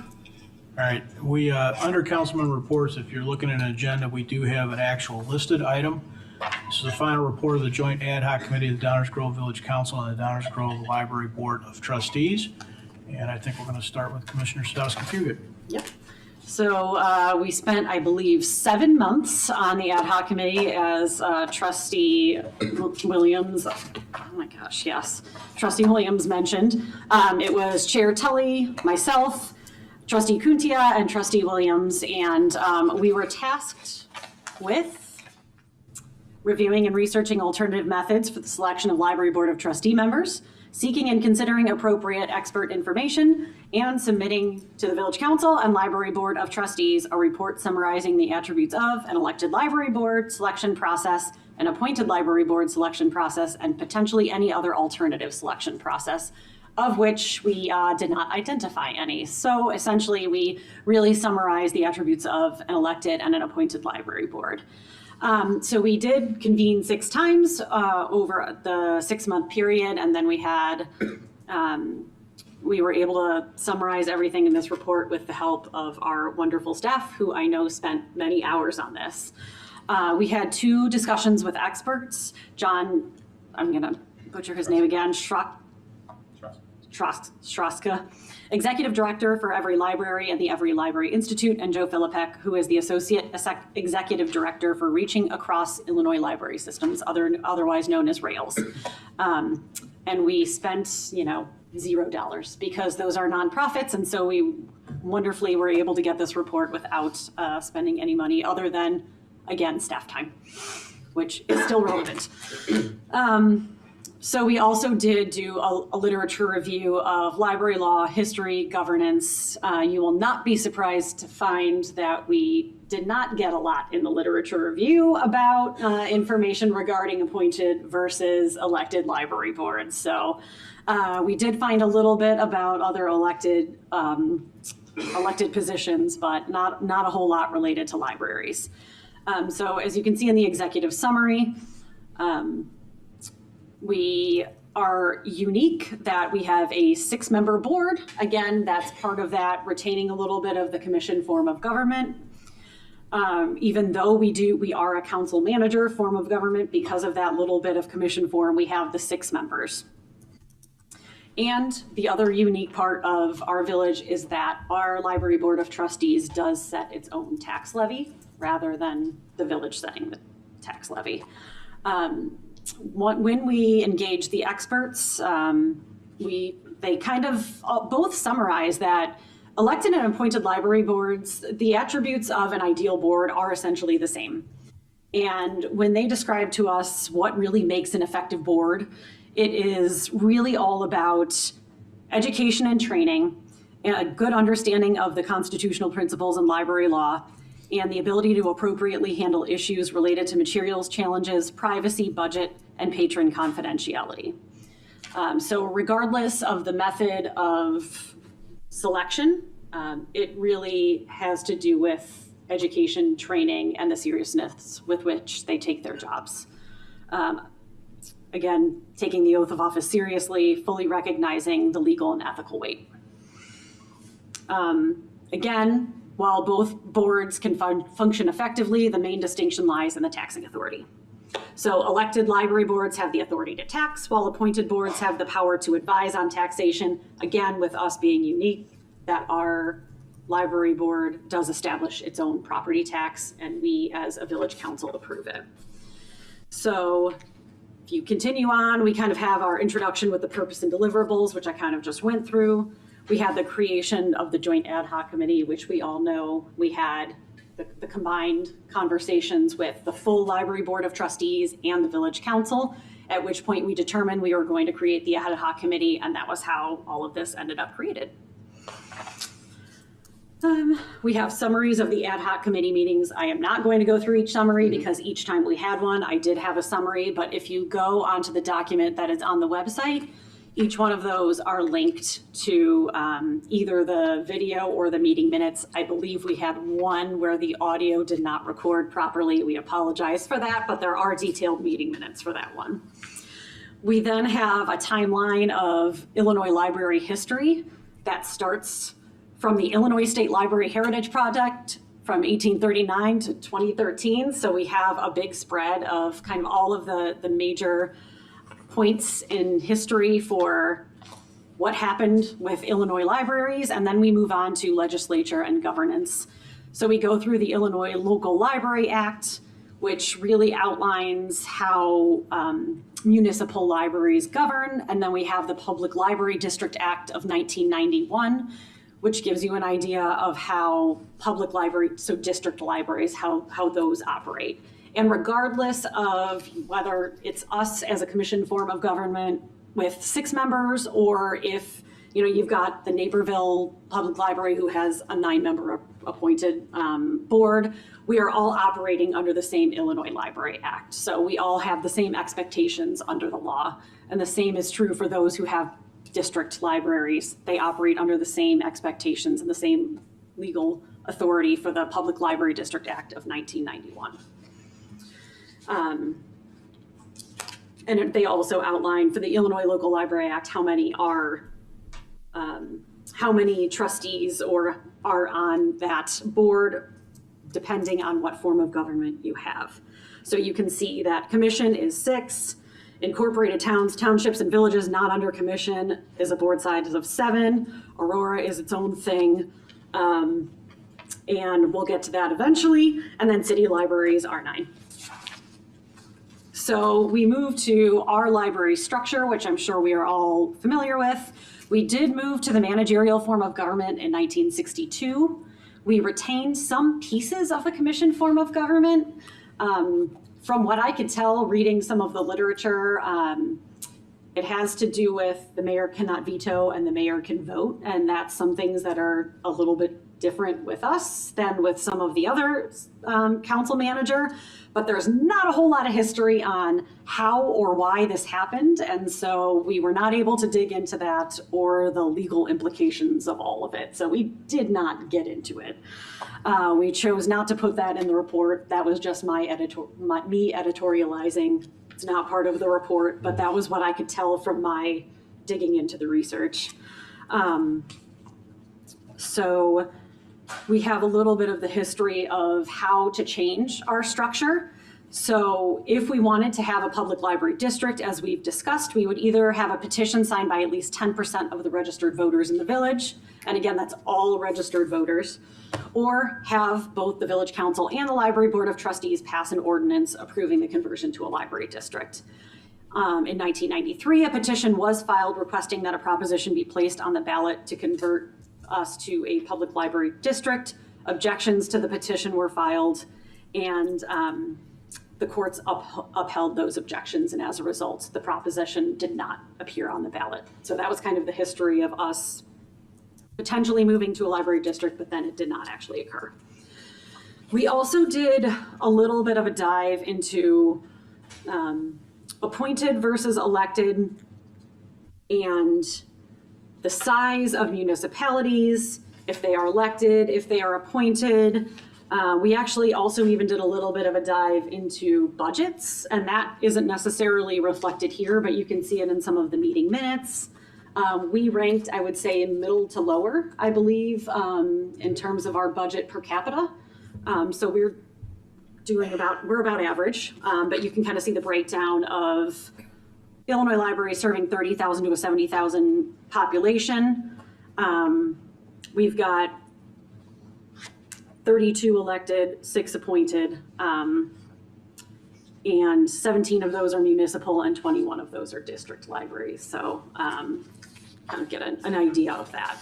Then we go into a description of our governance. Again, we transitioned from the commission form of government to managerial form in 1962, but we continued to appoint our library board of trustees pursuant to the commission form of government. Again, we don't have a whole lot of history as to why that was, unfortunately, which is a shame, but we don't have that. So the village council is statutorily obligated to include the Downers Grove Public Libraries levy as a part of our tax levy. So that is kind of, again, the thing that sets us apart from some of the other libraries. But we do show the portion of the library levy as a separate line item on the tax bill, which when we were discussing with the experts is something that they recommend for transparency's sake. They think that that is something that's really important when you are a municipal library. That is important for the voters to understand that piece. Then we get to the attributes based on the discussions with the experts. So we start with kind of a summary of appointed and elected boards. Again, the fundamental difference being the power to tax. The elected library boards have the authority to tax, while appointed boards have the power to advise. Elected boards provide that direct representation, as we have discussed, because they are elected directly by the people. And it is important to note that in Illinois, there is no process to remove an elected board member, as they are not subject to recall by impeachment. With appointed boards, they serve the community based on the expectations of the appointing authority. So, for example, when we are appointing, we kind of take a look at the board, see maybe where there might be a gap, and appoint as such. Still thinking about how to best serve the community. I would like to say that all of us up here have that in mind, and that is the ideal scenario. But the appointing municipalities do have the power to remove board members. So that is another difference between an elected and an appointed board. Regarding financial performance, they did say that boards with the power to tax could be in better position to weather a financial difficulty because they have their own power to tax. They can choose what they want to set their levy at. Whereas if you're part of a municipal government, you don't necessarily have the power to set your own levy. So, say for example, the recession, those public library districts potentially were better able to weather that and keep their services running because they had the power to tax whatever levy they wanted to. But again, in terms of handling challenging politicized issues, and that seems particularly apt today, our experts really did say there's not a difference between an appointed and elected board. Again, they have taken a look at some libraries throughout Illinois that have had some issues and that they've had to work through with them, and it's been all over the map. So it's been appointed and elected. So they really don't see a difference. So the factors that affect the performance, again, have nothing to do with appointed versus elected. It's really again, based on other expectations. So they did Mr. Schrock's, I really can't say his name. I struggle with it. Schrocksta talked about modes of board operation. So he said, regardless of whether you're appointed or you're elected, people are generally looking for one type of thing. You kind of fall into one lump depending on where your community is at any given time. So there's a governance board where maybe your community is looking to focus on providing a framework and a structure for work to be performed. You're looking for a policy board, so you need to focus on establishing policies in compliance with regulations and statutes. You have an advisory board where you want to advise other governments or library leadership, so you're really looking to kind of steer the leadership in one direction or the other. Perhaps your community is looking for an interventionist board where you want to bring about change and intervene on what's happening. Or a planning board where you have maybe a big capital project, say you're building a new library and you want to get a board like that in. So you can see that, an election can focus on any one of these types of boards if the community is going through something, and so could, again, a village council. Board governance, again, effective performance of both is related to governance. You need to have a strong governance model. Obviously that is something that we discussed at length up here, and it really is something that library boards need to discuss at length as well, and have a good working relationship and establish those norms in order to function well. Yet in Illinois, both appointed and elected board members take the same oath of office, and regardless of appointed or elected, they need to take that seriously. They really need to be financially responsible and ethically responsible to the community that they serve. Both really emphasize the training and support, and not just at the very beginning of getting that onboarding and then leaving them. It needs to be continuous learning. They need to be educated on current topics. They need to be thinking about knowledge, skills, and abilities. They emphasized, again, just how critically important this is in order to manage challenging times. And they really said that in most of the instances in which they saw issues, this was kind of where things fell apart, was where they did not have the appropriate education to handle difficult issues. And then again, we talked about the fact that there were no hybrid models. Then we kind of dove into some case studies. We did discuss Aurora. So Mr. Philippek had a very unique situation where he served on the Aurora Library Board of Trustees as both an appointed and an elected member. So he said that the change really came about when there was a push to move one of the branches of their library from one spot to another. And there was not a whole lot of transparency around that decision. And the community, there was a lot of turmoil in the community. And actually the change was not initiated by either the city or the Library Board of Trustees. It was initiated by a legislator.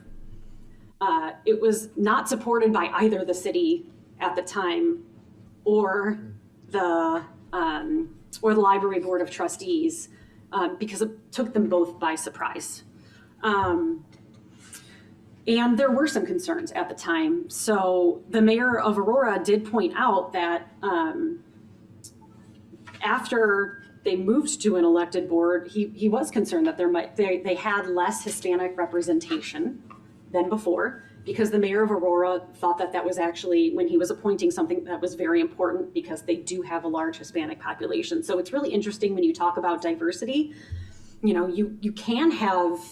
You can get more diversity by an election if you have a motivated population. But if you also have a mayor who believes that is something that is incredibly important, and is dedicated to that, you can also achieve that. So again, you can see how appointed versus elected, you can kind of get the same outcomes or different outcomes depending on where it is. One of the difficulties that they had was when it was first converted to an elected board, they only had 5 people who ran, who actually filed petitions and ran. So they had to get 2 write-in candidates to fill the seats. So they had a little bit of a difficulty when they did switch over. So as you know, they did start the process by changing the Illinois Library Act, but they did not actually continue with that. They ended up just converting to a library district. So they never actually went that unique route. They were all opposed to that legislation. They did not want to be singled out as the one unique municipality in the Illinois Library Act. So the city and the Library Board of Trustees, as we discussed, that's one way to convert to a library district. They agreed that was in the best interest of the community, was for the 2 of them to work together and convert to a library district. So that is what they did. The transition actually helped them improve the financial position. So that was the reason why the Library Board of Trustees supported it, was actually because it was going to help them financially be more sustainable in the future. So he did note that what they did in Aurora was not particularly transparent throughout the process, and he did appreciate all of the work that we were putting into educating the village of Downers Grove about our history and our governance and everything that we are putting into this. So he wanted to throw in a little kudos there. We also have a case study from Berwyn. Berwyn recently explored converting from a municipal library to a district library. The consideration was prompted because they had a decline in the property tax base because a hospital with a high property value converted to a nonprofit. So they lost a tax base. So huge decrease in the taxable property value. So they actually spent a lot of time and had a lot of stakeholders involved in some meetings, conducted a financial analysis, and determined that a large increase in the property tax levy would be required to cover its operating expenses if it were to convert to a district. So that was one reason why they chose to move in that direction. Cicero actually was operating as a municipal library and converted to a district. After several years of operating as a district library, they then converted back to a municipal library. And the decision was based on two key factors. First, there was a shortage of people running for the elected library board position. And second, it was actually more expensive than originally anticipated. So unlike Berwyn, they did not do their financial due diligence and ended up going back to that municipal. So those were some of our case studies about why some of those folks did what they did. So really the big takeaway with our experts was, if you are considering converting from one to another, you need to have kind of a larger overarching reason as to why. So most, when they are converting to a public library district, are doing it either because they want to expand the population and their reach. So a lot of times it is with areas that are growing in size, which, we're a little bit landlocked. So it's not as much. I guess we can, potentially get some folks that are in unincorporated, but again, that would require a ballot measure. So it's usually folks that want to expand their population of their taxable district, or they think that it would be financially beneficial for the library district. That tends to be why most convert to a library district. So their recommendation was, you don't want to do it just because you have one issue with a library happening, because it really is, these two boards can operate really the same way.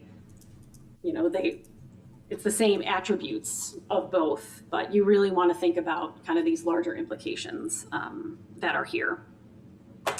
And then at the very end, we have the literature review. So again, there was no readily available data on the merits of appointed versus elected, and there was little literature on appointed versus elected trustee member selection processes. So you can see the review of some of the other elected officials here, but none of it was particularly helpful or used in depth. Some of it is actually really interesting and highly recommend digging into some of it. There was one from 1899, so kudos to staff for finding something from 1899 because it was really cool. But there is some interesting information in here about appointed versus elected and kind of the perceptions that people have and the way that constituents perceive that. So that was helpful in helping us to form some of our questions and some of the conversations that we had with our experts. And I think it made for much more thoughtful conversations. So I don't know if you have anything else to add? Excellent summary. And again, I will echo comments to staff from both the village as well as the library on putting up with us and delivering some high quality content that was really very, very helpful and informative, and I think helped us achieve our mission, which I hope the council will agree. Commissioner Sadowski, you did a great job of kind of covering all the highlights, and if you don't want to read all 81 pages, you really can read the first 25 and get the gist of it. The rest of it is supporting information for the first 25 pages. Trustee Williams and Trustee Kunti, I really appreciate their commitment to the process. And I echo what Trustee Williams said earlier tonight, is that we all worked very, very well together. It was great. A model of cooperation and consensus, if I might add. Quick takeaways. Was there a clear answer, elected versus appointed? No. Can you say, well, I see things in here that to me say we should have an elected board? Yes. Can you look at things in there and say, to me, this tells me we should have an appointed board? Yes. There are benefits to both. And really, like one thing that struck me is, I forget which one of our experts said it, was that elected boards tend to focus more on the constituency that elected them, whereas appointed tend to focus more on the profession of being a library. Yeah, that's a good That point. makes perfect sense. Is one better than the other? Absolutely not. They both have valid qualities. It's just sort of a matter of what your preference is. The key thing, and I know you said it several times, is it's the standards and the regulations by which Library Board of Trustees must operate, whether they're elected or appointed. That is really what matters, and it's the training and the education necessary to enable them to meet those standards that results in a high-performing, excellent board that benefits the community. So a lot of the things about performance almost kind of fell away, because whether you're elected or appointed, you have to work to these standards, and if you achieve those standards or exceed those standards, you're going to have an outstanding library and an outstanding Library Board of Trustees. We were left with some questions, though, and you've touched upon them, such as why in 1962 did we go to a council manager form of government but never say boo? There's zero legislative history as to why the village didn't do what you would have expected back then, which would be to go to a 7-member elected board for a village, which is what it would be. Zero legislative history. I have no idea why that wasn't done. We are,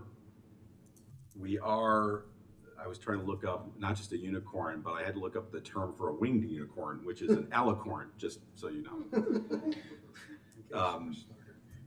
There is no other library in Illinois that is a component part of a municipality, a village, operating under a council manager form of government that has a 6-member appointed board, Library Board of Trustees. Why? We'd have to get in a time machine and go back to 1962 and ask. I don't know.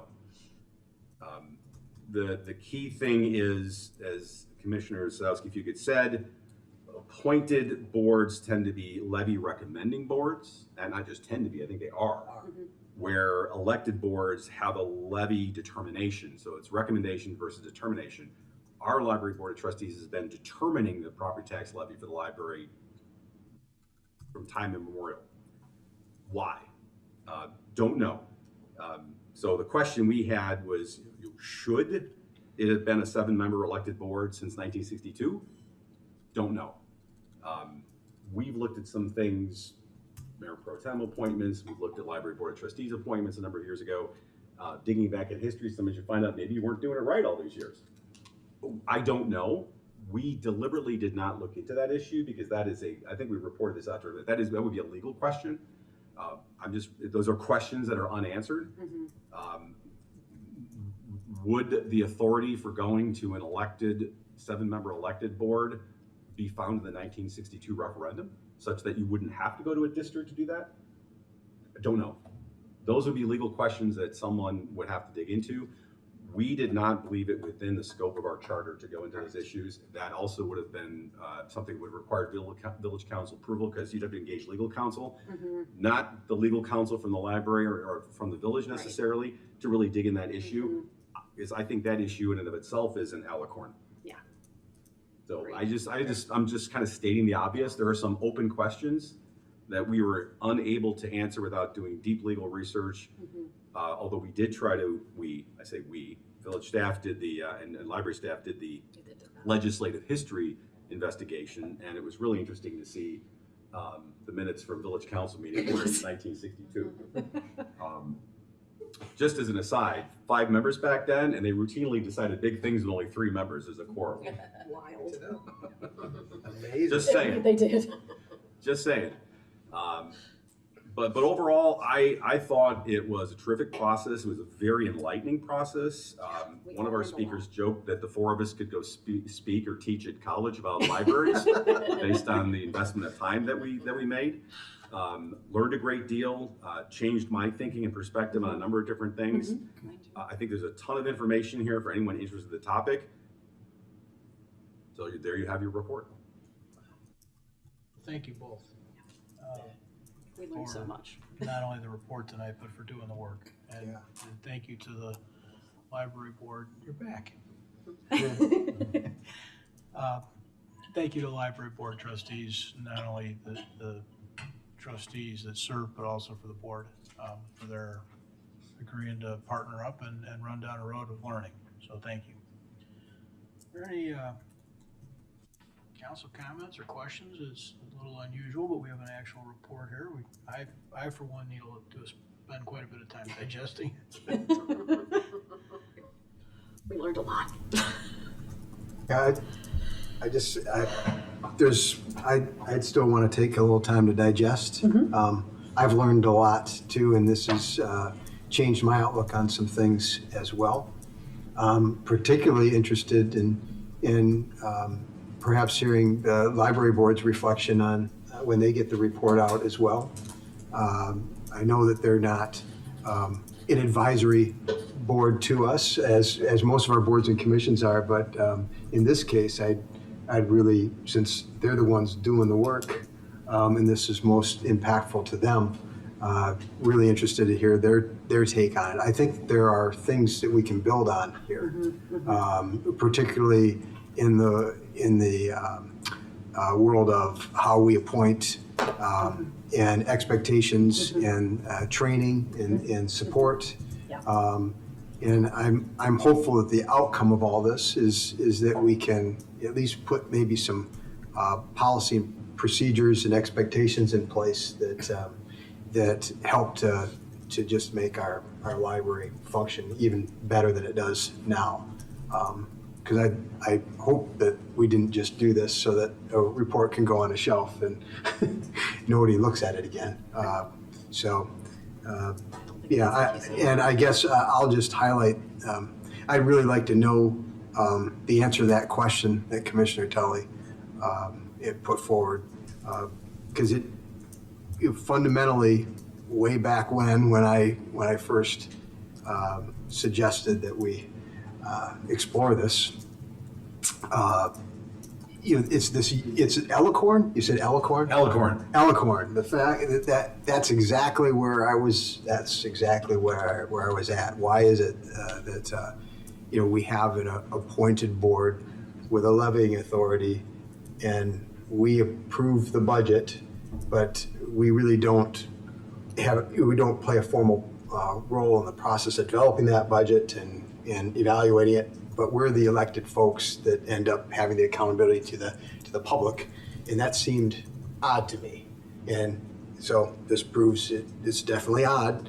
It doesn't mean though that we have to go to an elected process, I don't think, to solve this. And in fact, I mean, we already look. I think both groups are working better right now than they've worked together in many years, and so that.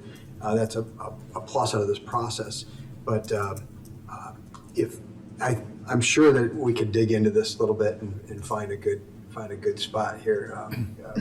I'm hoping that I don't know if I'm going to be here for past the next election or not. I don't know if I'm going to want to continue or not. But one of my goals a couple years ago when starting on this council was to try to have an impact and leave things better than the way I found them. And so I'm determined to do that, and the things that I've learned about since being on this council, and this is one of those things. So awesome work. Thank you both. Thank you, library board, and for the rest of the council and the public for following along in all this.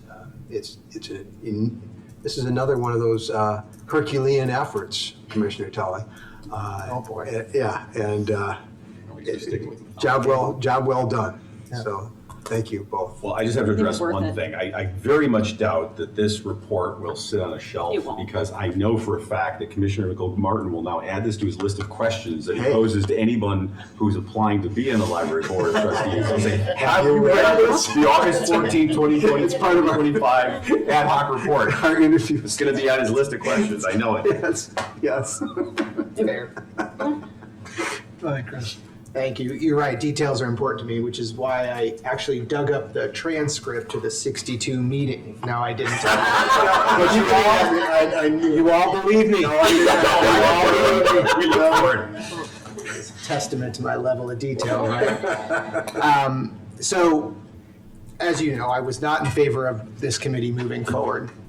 And in fact, in one of the heated debates that the mayor and I had, I was sure we were not going to learn anything that we didn't know. And I'm here to tell you that I was wrong. There was definitely some things here that I didn't see coming. And so I just want to say I appreciate all the hard work and what went into this. Look, I think a lot of the history is nice to have. I'm not sure I would want to spend any more village dollars getting any more history on the 1899 stuff, but it comes, I guess, with the package. And this may be a little confirmation bias, but what I took away from this report, like many of you, I think certainly that there was not a clear cut which was better, which was worse, right? And we were stopping short of recommendations, something I also pushed against. But I feel like you can read between the lines in some of this stuff and get the value of both, and I appreciate that effort. However, what I did gather from it was that most of the decisions in moving was financial. And right, Leslie, you talked about districts expanding or a hospital closing down. That seemed to motivate these changes. It was not out of principle or out of moral or out of programming or anything along those lines. It seemed to be, at least what I could tell, and back in February, I did have a lot of research and talked to people who moved to and from. It almost always seemed financial. And the examples that we have in this report here demonstrate that there were at least two communities, one who looked at the financial to move to a district and decided not to, and another that did and felt the repercussions of that move and eventually went back to the municipal. So I think this was part of what some of us were trying to articulate, in the sense that just the simple cost of doing something like that needed to be expanded on. And at the time when we were talking about a different way to get there, that wasn't really part of the conversation. So what I like about this report, amongst all of the detail, is the way that it does demonstrate, even the examples, how much you have to consider, and particularly around the cost of things. So I think there are going to be councils 50 years from now referring to the September 2nd report from us here, or that's, I guess, the priority action, excuse me, the August 16th, 15th, thank you. But so I think the work was enlightening for me, and I do want to say thank you to Leslie and Martin, and also the members of the library board. I don't know that this has caused us to be working better with them. I think once we got sort of in touch with them at that first meeting, I think that started that down the path, and I have definitely seen it. We've received many emails, communications from the library board asking us to weigh in on things or keeping us updated. So if nothing else, this process has led to some of that. I don't love the way it did, but I'd be happily and accept it and look forward to more of that to come. But thank you for your work, and that's all I have to say. Thanks. Can I just add one other thing? Sure. Yeah. I also wanted to say that you made reference to 50 years from now, looking back. But a note that I had made is that I think we've probably done a service to other communities in the state of Illinois, because so much of what you've done here you had to do the work because it wasn't readily available, right? And so I think this is Downers Grove showing some leadership, and we're probably helping other people in ways that we can't even imagine right now. And the report is Yeah. available on the website Yeah. for $195 for any communities who would like to purchase or Pay wallet. Quite sure that's illegal. Or you can check it out for free from the library. There you go. There you go. Gosh, Josh. Perfect. That is an important point, though. Anyone else? All right. Thank you both again. Yeah. All right. We'll continue on our agenda path this evening.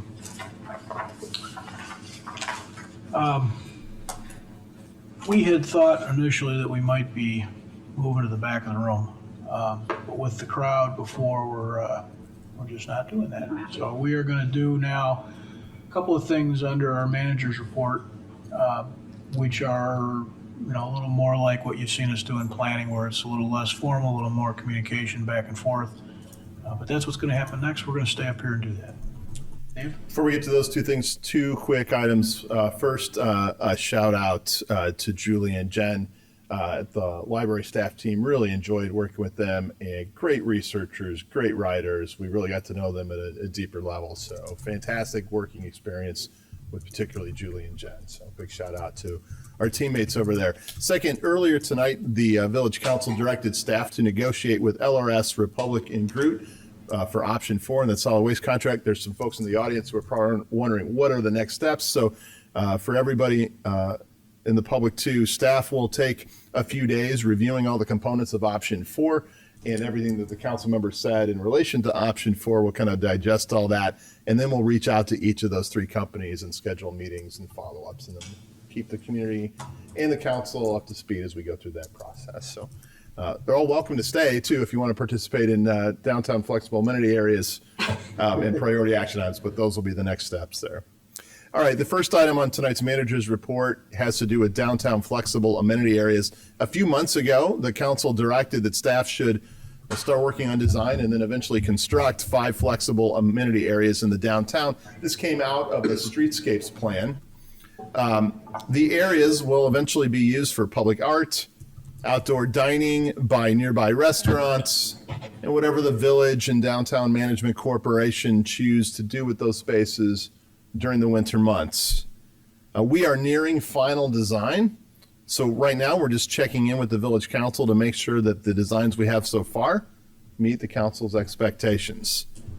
And here to show those designs and walk us through it is our Director of Engineering, Scott Vasco, but I'm pausing just to make sure we're still going ahead, Mayor. We are going to take a 5-minute break. Thanks for sticking around and dealing with our brief pause.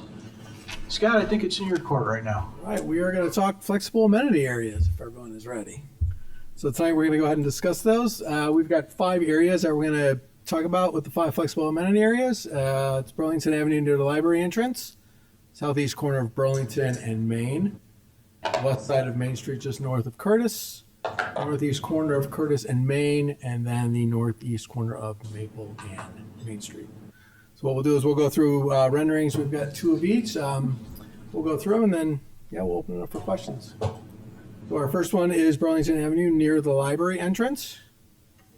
That's one perspective. We've also got the second perspective. Some of the improvements there will be new seat walls that'll match what we have out here at the plaza. We've got shade structures going in with solar panels. We have lights that'll be integrated up into the structure.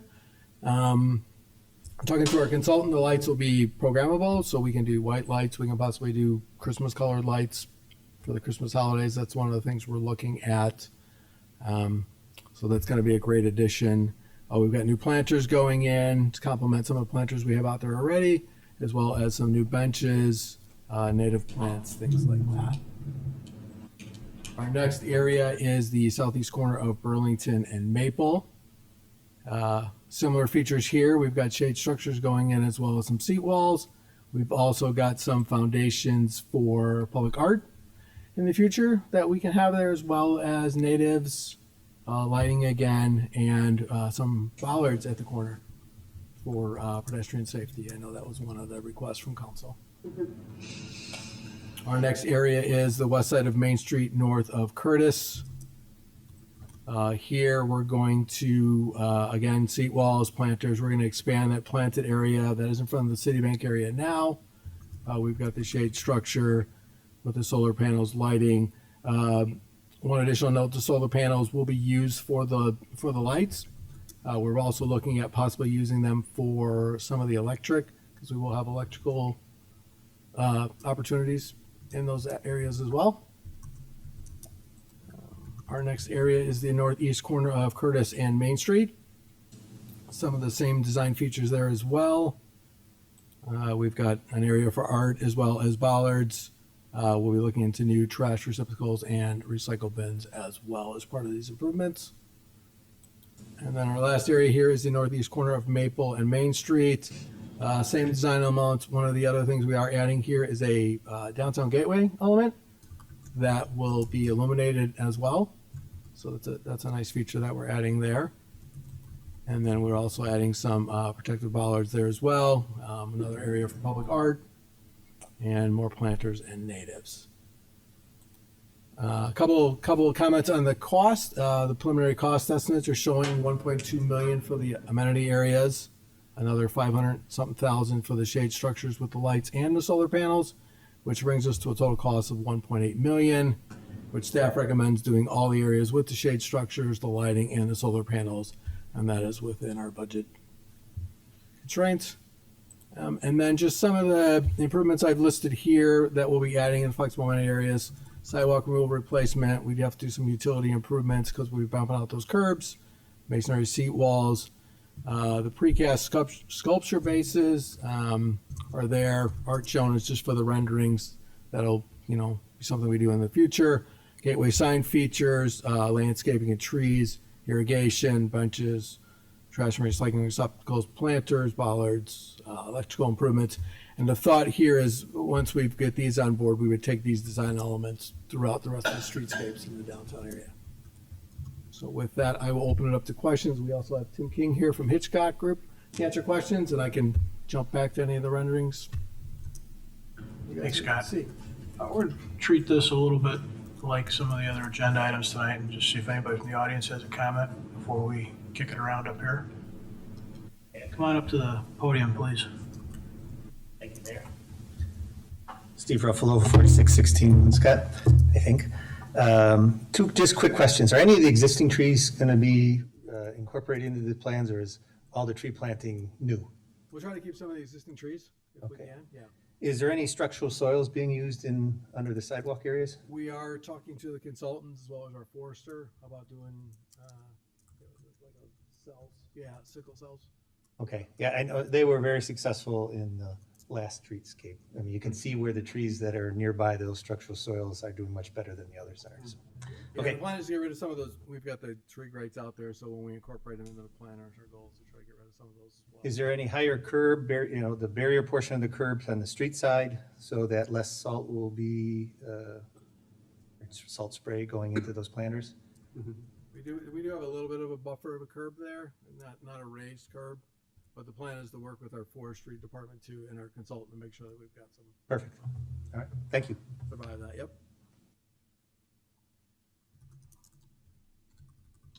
Hello, Scott Richards here. Beautiful, certainly very, very interesting and quite a different. My question when I'm looking at the illustrations, like, where are all the cars? I don't see any cars on Main Street there. Where are they going to go? It looks like we're losing perspective on Main Street is the main artery for downtown to get through town. And I think we're spending a lot of maybe too much emphasis on making pretty and you're losing the function of Main Street. And I think we're going to regret it. I think we're just going too far in the direction. I don't know where cars are going to go. Where are you going to put them? Because I didn't see any those all look, they're lovely. Flower gardens, pots, everything, pretty. But to function downtown, you need the cars to support the businesses that are downtown. So, I don't know, that's the way I'm looking at it.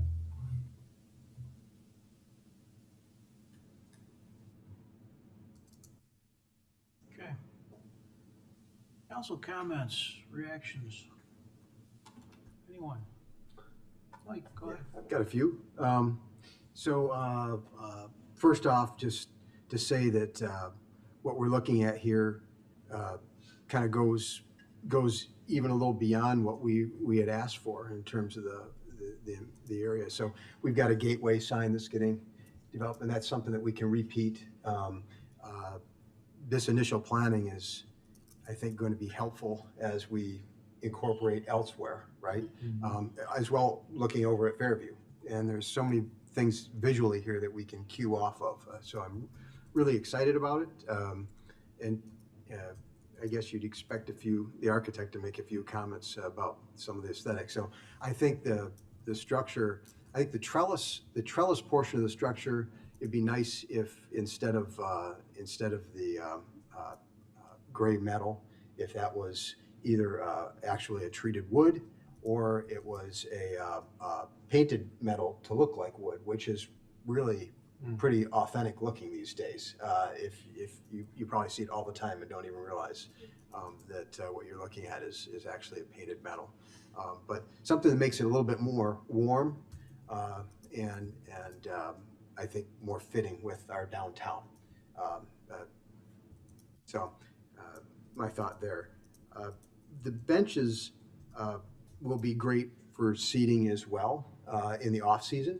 So just to point that out, because the furnishings that we're seeing there are not part of the deal. So those are tables and chairs that will be placed by the folks who may be leasing these areas from us during the outdoor dining season, which runs from March to November, and so I think November to March, probably not a whole lot of need for tables and chairs, but on those nice days, you still be able to sit there. I think this is a little bit more protected as well than what we're currently doing with those temporary barriers, and definitely looks a lot better.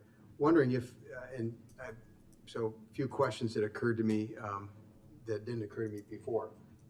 So reinforcement in those benches a little bit more than we would normally do. So trying to make things a little more robust to protect the public. So maybe some more reinforcing in them than might otherwise be done. The seat walls? Yeah. Yeah, those will be on a concrete foundation. Well, I know that. And there'll be some reinforcement coming out of them. What I'm suggesting is, I know how much I would normally design in there for a seat wall. But in this case, given that they're also kind of serving as a barrier against vehicles, that we might engineer a little bit more into them. The salt spray, had a concern about that as well, and also in regards to the seat walls themselves too. So getting a good sealer or something on that brick to protect it, because it's going to get a bit of abuse. So I think that's important to put into this. The solar panels, worth noting that they're going to generate more electricity than what's needed for the lighting, and so there is a positive cash flow thing that happens here as a result of this investment. Just want to point that out, and certainly it sends a message too, doesn't it? Right? We have signs that send messages, but when we actually do things like this, it says something about our community. I used to explain some of what we were doing at District 99 with some of the work we were doing there.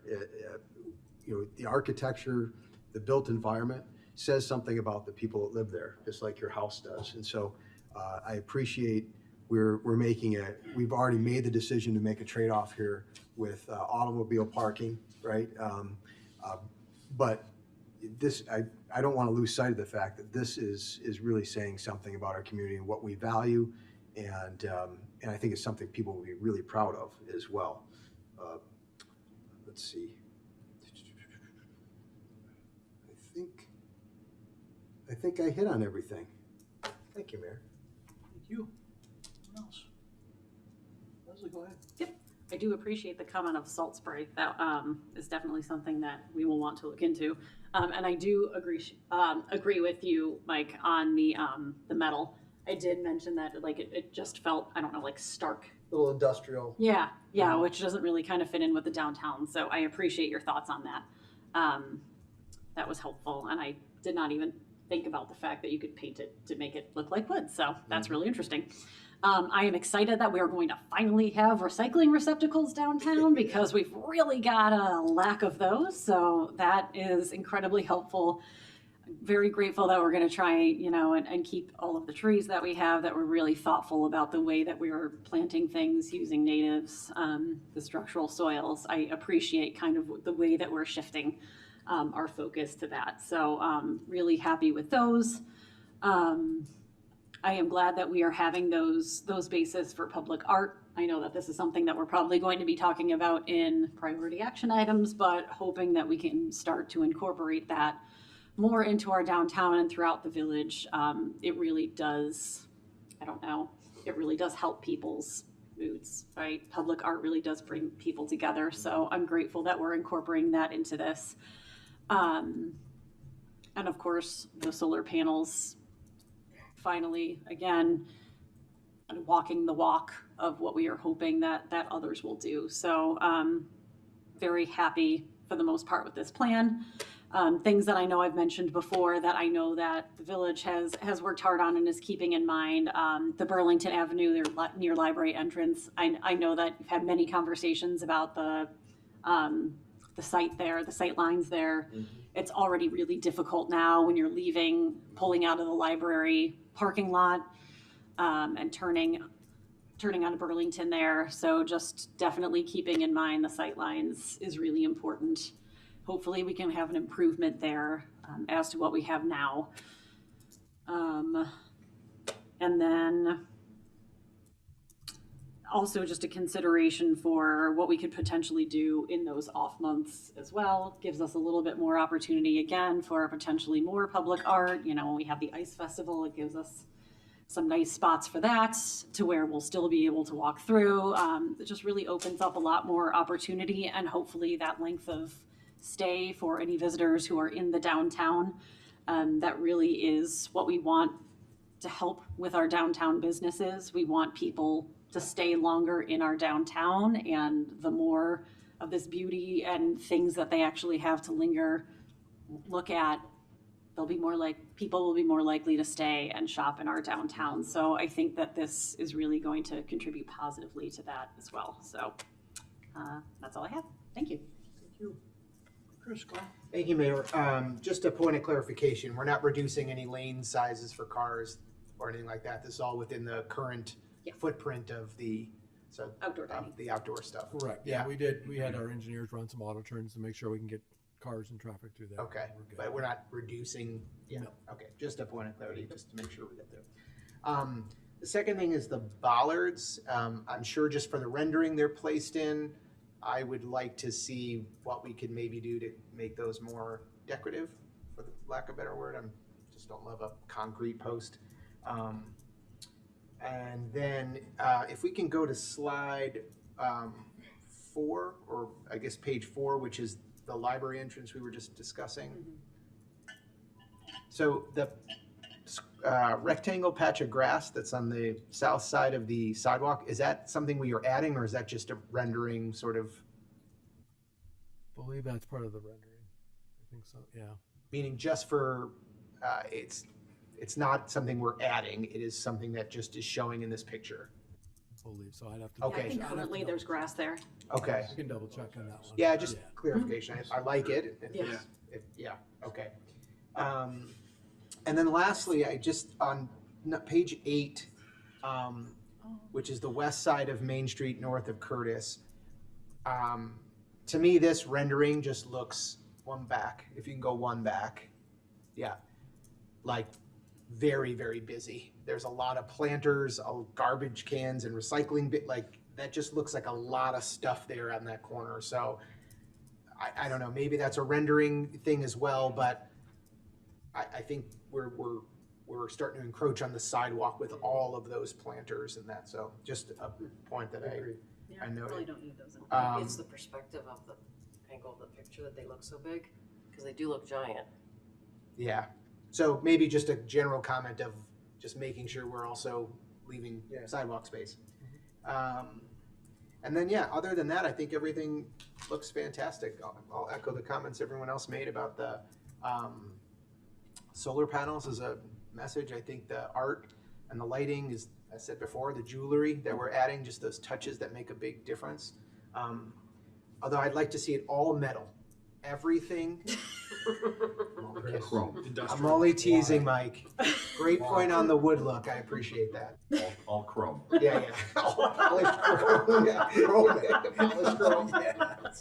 Mirror finish. Joke in there we probably should just let go. Yes. Anyone else? Martin, go ahead. Thanks, Mayor. I mean, the pictures are beautiful. That's for sure. It looks real pretty. It's aesthetically pleasing. All the comments that were made about how to even make it better is great. But I think this goes too far, and I don't like the price tag. I just don't. It's a lot of money, and I know that I have long been in the minority on this issue about something that would be not just flexible use, but flexible location. And I was reminded of other options, maybe more functional options, which can still have things like recycling bins, public art, and solar panels, but not $1.83 million. I was recently in, I know the mayor does this a lot, but we all do it, but the mayor in particular. I was recently in St. John, New Brunswick in Canada, and I would encourage you to take a look at their very, very, very busy downtown restaurant area. And I noticed that while not as pretty as these renderings, they have a number of outdoor spaces that you can tell can be moved. Are they as pretty? No, but I didn't knock on any door, asked the people, the proprietor at the Cask and Kettle, what the arrangements were, but I'm sure that price tag is not $1.38 million. And the reason why I bring this up again is because obviously the council decided to go forward with permanent structures in the locations that are chosen. I mean, we're pouring concrete. Once they're poured, they will be there until somebody takes a jackhammer out. I'm just troubled by $1.83 million for something we can't change. It's there for good. So my earlier comments about not just flexible use, but flexible location, I just have to bring them up again because I think $1.83 million is an awful lot of money for something we can't change. So my view on it is well done. No disrespect to the designs. They're very well done. They're just too rich for my blood. I think we should scale it back. Thank you. Anyone else? So just, I have a couple things to say, but in response to Commissioner Tully, how would you scale it back? Well, first of all, I would do what most of your customers probably do is give you a budget and then have someone design the budget. $1.3 million is way over the budget I have in my head.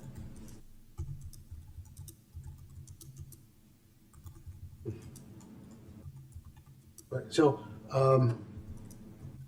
yeah, thinking about the bollards, it would be nice if they were a little bit more attractive, and maybe some integral lights in them or something like that might be helpful, especially at night, and help to give some relief.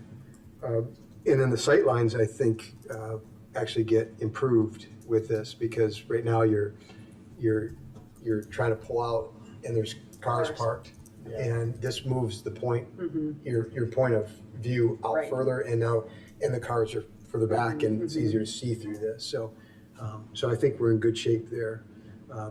I too wish the price was less, and in fact, from a budget standpoint, I believe it's more in total what we're looking at right now than what we were hoping for.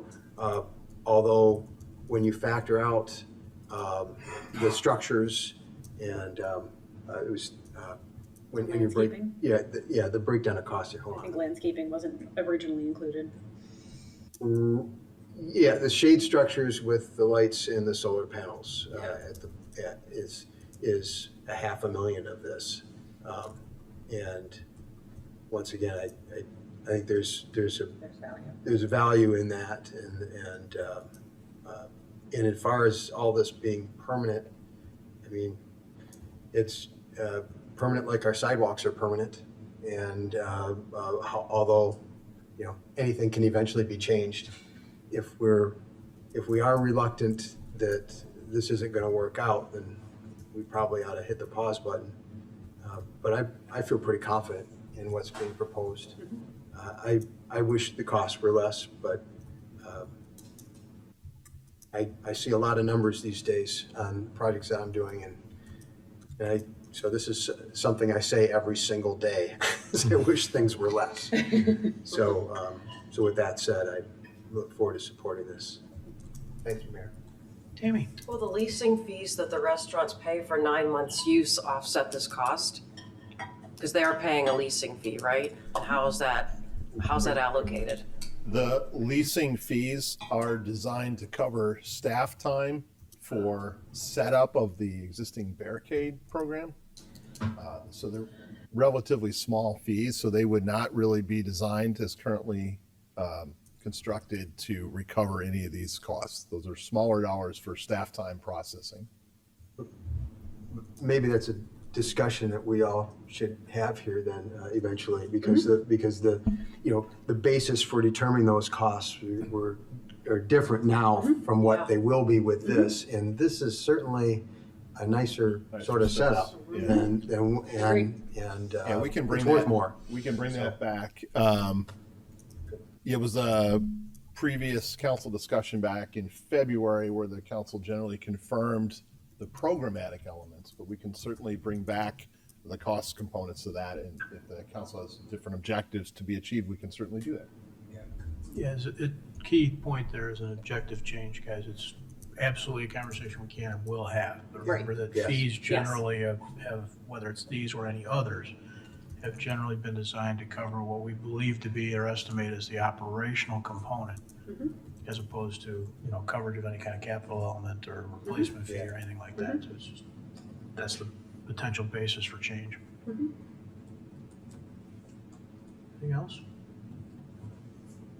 I'll just chime in with some of my colleagues on some of the elements. I'm a fan of bollards, Dave. Just want you to know that. I'll be in the record. Thank you for saying that, Mayor. I'll be on the record. Scott, did you hear that? Maybe the first time we've heard that. Just mentioning it. I'm thinking those probably could end up a lot like our crosswalk posts. Essentially a light pole crosswalk post mimic of some kind. And then I want to expand a little on Chris's point, just that for those watching, this is the same or slightly less, it's within a space or two, of what we're currently doing. So when you consider the downtown right now, and you consider what parking is or is not there or is being consumed by something other than parking, this doesn't grow that. So should we experience it? We've experienced it for 4 years-ish right now. And I know some people love it and some people hate it. I realize that. But just for some scope perspective, we're not looking at new reductions of parking any more than we're looking at new lane widths. And then I think there's a good caution as it relates to sidewalk space. I don't want to get too hung up on one rendering, but if we're trying to be tight, or as tight as we can, certainly one of the things we're hoping to improve upon is how we're able to use these spaces and still traverse them appropriately. Right? One of our real challenges right now in any of our spaces where we use it, whether it's ice sculpture festival or outdoor dining or anything else, is the usable space for traversing gets shrunk and unpredictable. And so just kind of keeping that as a real primary goal might find a way to push back on the cost even a little bit if we just highlight that. There was a comment made, I can't remember exactly what it was, but we should expect then that similar design themes would carry through to the plaza work, right? Yes. Yep. Yeah, I think these are good things. They're not cheap. And that always hurts a little bit, but we have talked a lot about trying to create places to be rather than just places to go through, creating senses of space that are year-round attractive. And I think this really hits a lot of those marks. We do some of that finishing work Mike's talking about, and all of a sudden it'll be gorgeous. All right. So to summarize what we heard, the structure should be designed such that they look like wood, but still be metal. We should consider the reinforcement of the seat walls because they are a safety feature. Always be mindful of salt-resistant materials in the plantings, especially adjacent to those major streets. Mind the sight lines, make sure we're improving them. The bollards should be more decorative and include elements such as lighting. And we should space out the improvements to avoid clutter and maintain passable sidewalks in the final design. And then finally, to bring back for council consideration before next dining season, the fee structure to make sure we're hitting the objectives that the council will set. Can we capture that? I think so. Sounds like it to me. Mike, go ahead. So I would add the, looking at the structure of those seat walls and making sure they're a little more robust. He already said, he did say You that. did? mentioned that. Sorry. You mentioned that. I'm just not paying attention. Mayor? Sorry. Yeah, Chris? If we could reinforce the seat, no, I'm only kidding. Wow. Just kidding, Mike, everybody. This is what happens when you start conversations at 10 o'clock. I know. One of the Here we go. things, I just want to make sure we've got a monument sign on the south side of downtown, right? That's in the rendering here, Yeah. northeast corner of Maple and Main. We are not addressing anything north because we're not really getting past to the north side of town. Right. But I The would plaza, want yeah. to say if we're going to put one here, that future ones will include that as well. Yeah, the streetscapes plan includes those there's Yeah. several gateways. That's right. We'll work our Okay. way through that. Great. Yep. Martin can pay for it if we run out of. Oh, sure. The remedies just for me. Thank you. I do have a question though, but if I may. Yeah. Absolutely. Speaking of the fee structure, since it sounds like this is going to go forward, that perhaps we talk about the fee structure before things start getting built, because here's my concern. If you build it, don't just expect that they will come. Right now, restaurants might say, oh, beautiful thing, I'm not paying that. And then your fee structure goes out the window. Or think into place, and I know I sound like a broken record here, or a corrupted MP3. If you have a seating space for a restaurant in front of a restaurant and you're counting on that fee structure and that restaurant moves and you can't move the space, you may lose your fee structure. So my question is, let's have that conversation so we know the financial impact on those things before we go forward. It may not change the result, but I just want to make sure that we're being eyes open and ears open with respect to what we expect a revenue stream to be that can fluctuate and probably will. Yeah, we'll bring that back very quickly because those things need to be in place to create certainty for the restaurant. Thank you. Mayor? Yeah. Yeah, I would just add, I don't think the fee structure from my perspective is going to be of any consequence in my decision-making here. Same. So I understand the concept and I think the idea, but to me, it's not gonna shave enough off of the cost to make it worth trying to grab more of it. I'd rather have the businesses with that stability and understanding and justify the cost as an investment in our downtown. Yeah. Can I offer just another point as well, that I think is pertinent in that, because we've had some conversation before about, well, what happens if these spots aren't in the right place, right? You don't have a restaurant there. I think the fact that we're creating these in a permanent way really kind of creates an environment by which those current places are going to be seen and desired for a restaurant use, even more so perhaps than they are right now, which we talked about how this will be beneficial to commerce. And so I think this just, to me, it just seems like, I don't have much concern about whether or not this is going to work, right?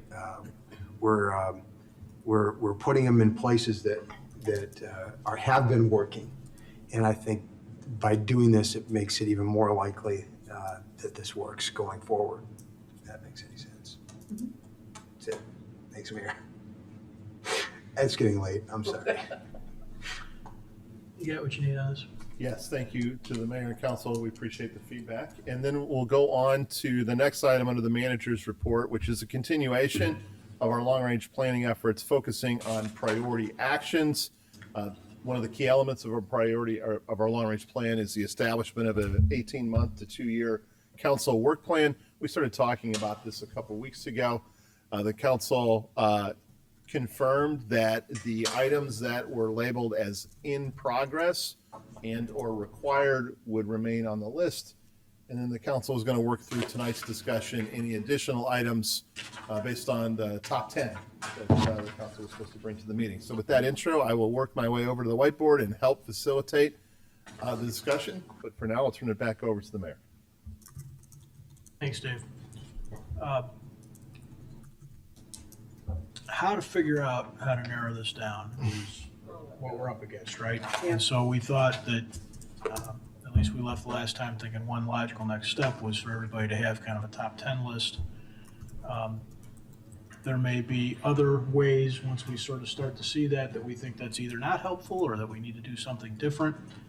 But as a step in trying to get that way, I thought if we did that, we might see some things that came to the top. Maybe we find, half of our lists all match, and then the rest of them are all over the place. Maybe that'll drive something different. But it might be that there's enough commonality to give us some direction. So Dave doesn't look like he's got any room to write. It's like, yeah.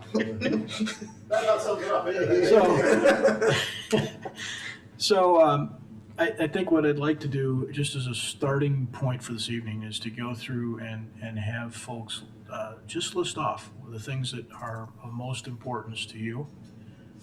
We have to go several rounds. I think Chris pointed out one of the, I would call it failing for lack of a better term right now, of the last time we did this was probably not enough back and forth. Right, so if I decided that I wanted to reinforce the seat walls, and so did Mike, but nobody else got to talk about it, pretty soon it was only the two of us. And maybe in light of other things not happening, more people would want to do it. That sort of a thing is also one of our challenges, because we're getting 7 heads to try and point the same direction. So let's start by having us each list off the 10 things that we really would like to see happen next. See where that goes. I'll start unless somebody else wants to start. I don't need to start. Go for it. I don't put anybody on the spot. No, go for it. All right. Put my initials, whatever you're doing, Dave. Update zoning ordinance. Update subdivision code. Develop a public art program. Consider a private tree protection ordinance. Facilitate redevelopment of parking lot I.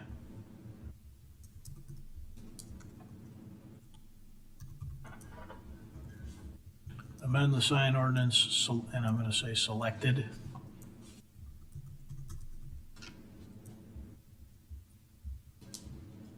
Conduct ecology assessment on village-owned properties and develop plan for additional natural areas.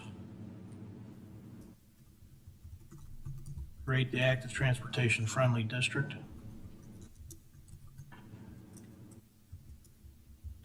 Implement comprehensive plan focus area recommendations for 75th and Lamont. And village vehicle fleet facility relocation.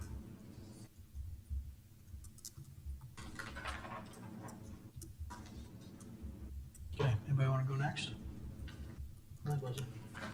I'll just go in order, hopefully, of what you have there. Zoning ordinance, update subdivision code, develop a public art program, attainable housing study, private tree protection. What else do we have here? You want to use my list? Nope. Evaluate solid waste policies.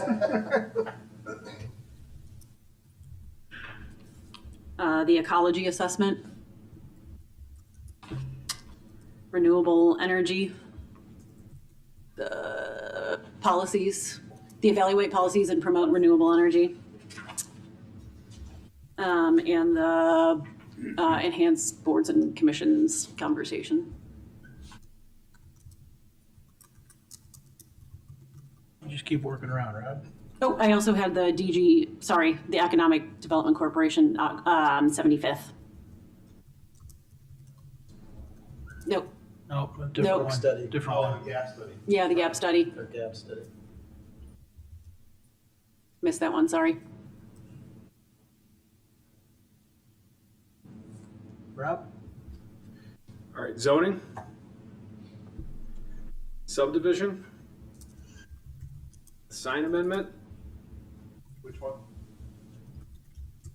The big Digital one or or the everything? smaller one? The smaller one, the one that goes with zoning. I feel like those three go well together. The public art, so let's put some stuff in those, all right. Public tree ordinance, and then private tree ordinance. Fairview connection. Redevelop parking lot I. Oh, yeah. Sorry, Vanna. Well, that one's already in progress. Yeah, that one. Oh, sorry. That's after that one, so then it was the lot I. Yeah. Okay. Enhance boards. And the gap study on 75th Street. Mike. All right. Update zoning ordinance. Update subdivision code. Develop public art program. Facilitate the redevelopment of parking lot I. Amend sign ordinance, digital only. Conduct an attainable housing study. Implement comp plan regs for 75th and Lamont. Private tree protection ordinance. Amend stormwater regs. Vehicle fleet facility relocation. Got it. Tammy? Sure. Update zoning ordinance. Attainable housing study. Private tree protection ordinance. Renewable energy policy. Conduct ecology assessment on village-owned properties and develop plan for additional natural areas. Evaluate village policies to potential updates that would promote biodiversity on private property. Enhance engagement of boards and commissions. Public art. And implement the comprehensive plan focus area recommendations for 75th and Lamont. Chris? Enhance community and social services. Enhance boards and commissions. Create the active transportation friendly district.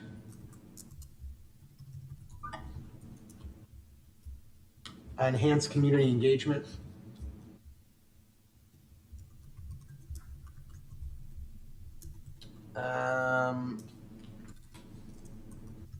Establish the community grants program. Establish artificial intelligence policies and practices. Sorry, I got to count here. I get my numbers off. 1, 2, 3, 4, 5, 6. Implement comprehensive plan for 75th and Lamont. Conduct attainable housing study.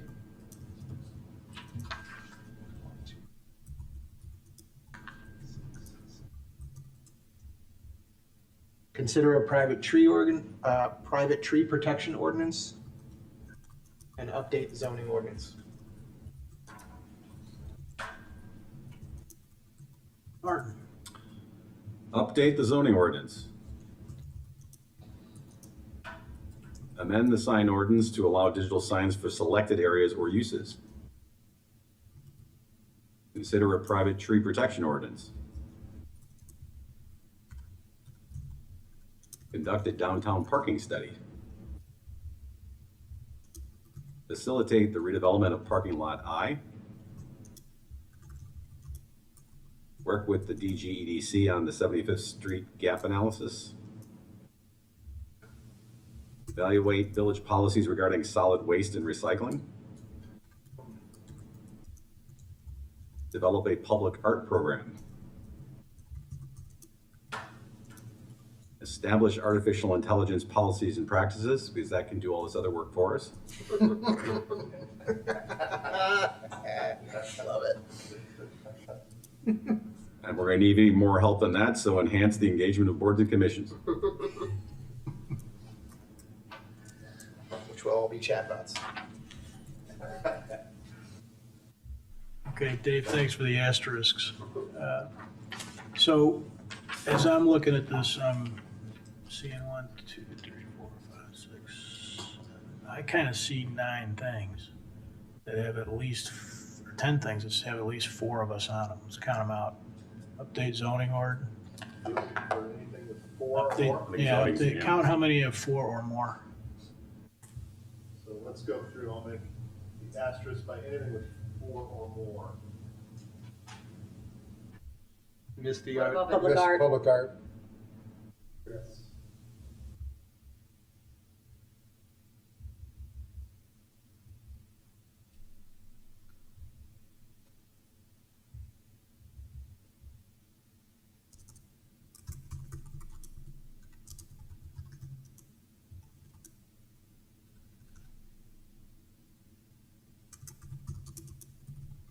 What kind of count is that right now?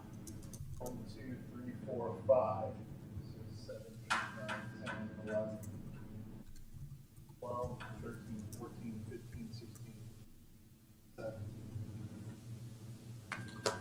17. That includes the ones in progress, right? Yeah. Yes. Yeah. Black asterisk, or sort of in progress or required on the list already. And then everything else in red, they've got 4 or more yes votes tonight.